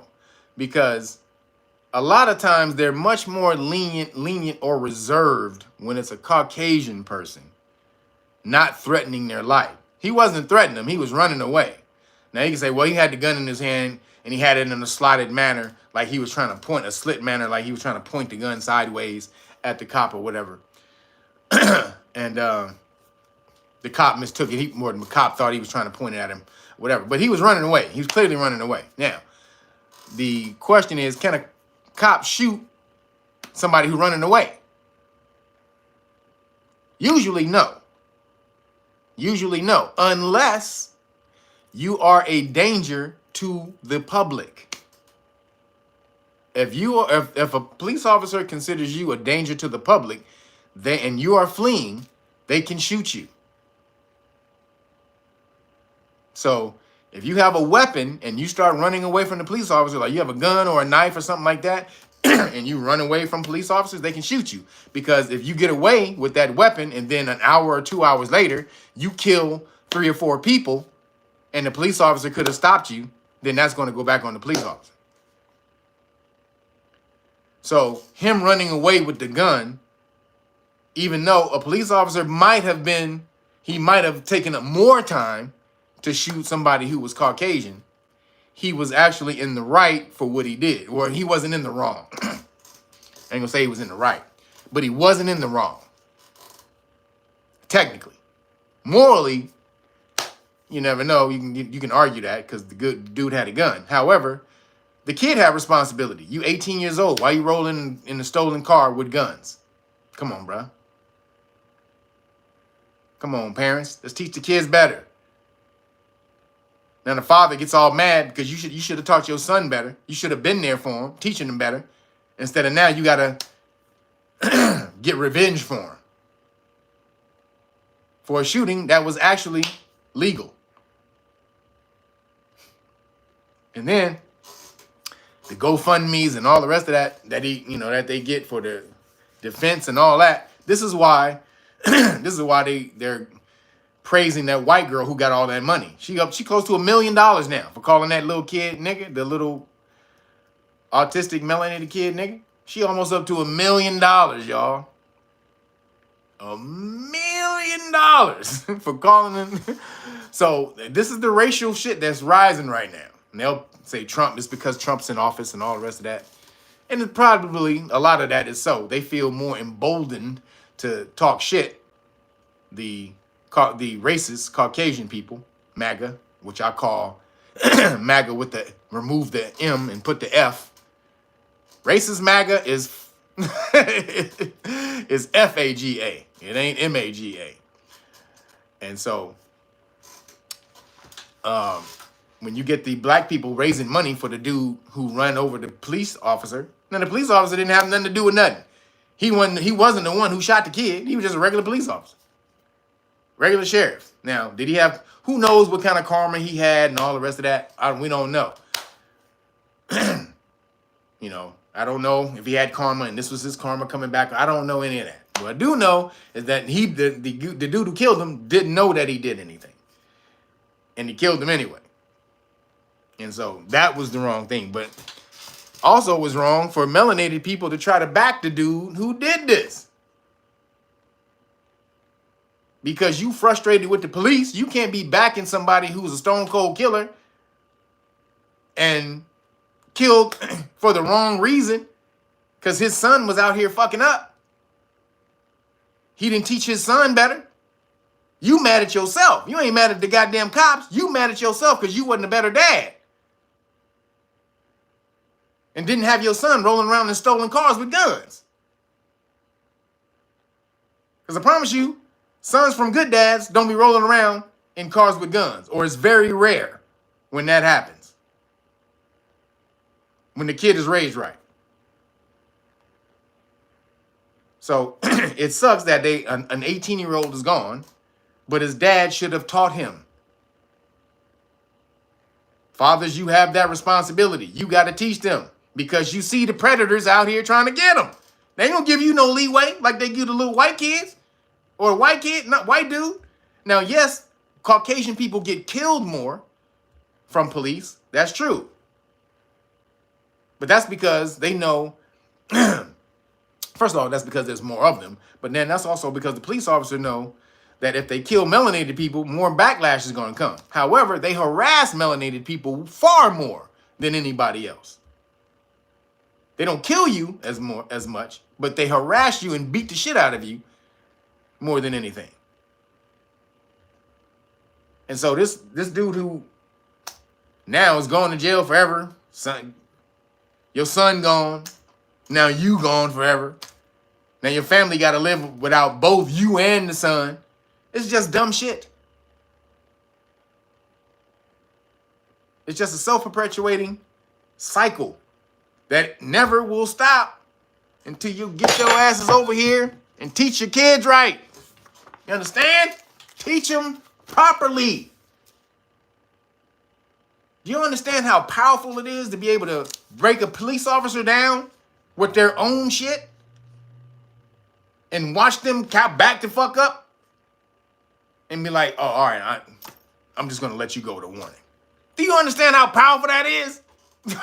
Y'all don't know that feeling. Every time a police officer rolls up, you see a police officer, you know damn well your heart start pumping like a motherfucker. Y'all know that. At least 85% of y'all in here, when you see police officers, you stiffen up. Your heart start pumping fast as shit.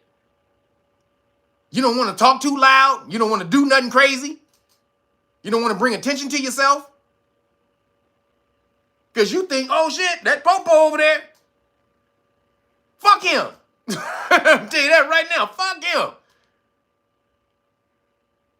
It's great if he's doing his job, but fuck him, fuck the fear that you have from police officers.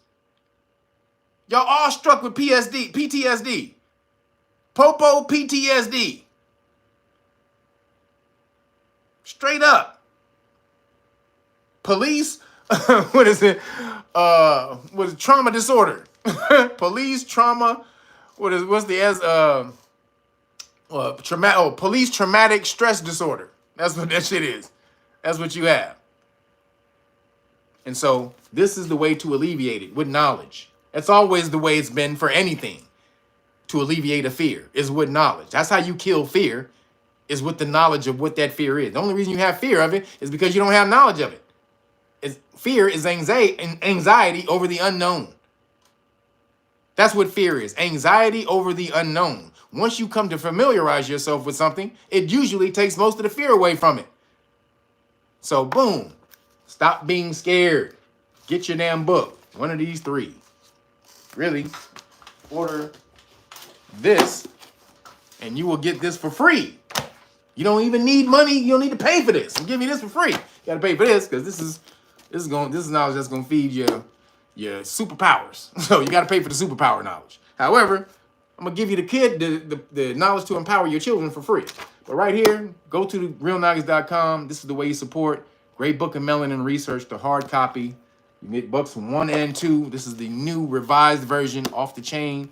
I don't have the old version to show you. It's all jacked up. But this is the new published version. So get this right here, and you get great book of melanin research, qualified, public official bonds book.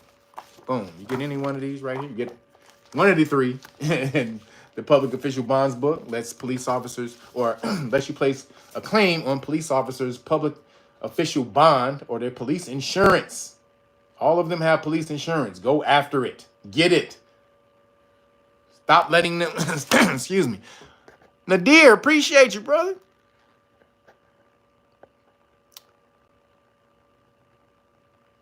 This is for is the talking story true? What's talking story? You say, is the talking story true? I don't know what that is. The Halle Berry story is true, but I don't know what the talking story is. But boom, again, everybody, this is the way you get out here. And we empower the community, not just yourself, the community. We need to rise the hell up out of this bullshit. So boom, you get all of this right here when you order. And then again, I'm going to give you the 5 decks of flashcards because I wasn't able to go to the post office this week. So I always hook you up with a deal when I mess up. So boom, you get all of this for free. Know your rights manual, all the stuff you need to know about your rights and what'll happen when police officers violate your rights. Public official bonds book, qualified immunity card and notice, excuse me, constitutional rights card, and 5 decks of flashcards. Nobody's hooking you up like this for free. Again, all you got to do is order the Great Book of Melanin Research, the hard copy. That's how you support Real Noggas for bringing you this information. Appreciate everybody who does support, everybody who hit the Cash App. Also, go to patreon.com/Real Noggas. Sign up to Patreon if you want to get into the classes. If you want to get into Police Stop Law class on Saturday, you can also sign up there as well if you don't want to join the Know Your Rights Foundation. But I appreciate everybody. It's food time. You know what it is? It's the food shawarma time. About to take some of these donations. Give me some shawarma. So appreciate y'all. Thank all my moderators for being in here, hooking me up, kicking all the whack-ass laptop gangsters out. Thank everybody for hitting the Cash App. Appreciate y'all. I'ma holler at you later. Deuce.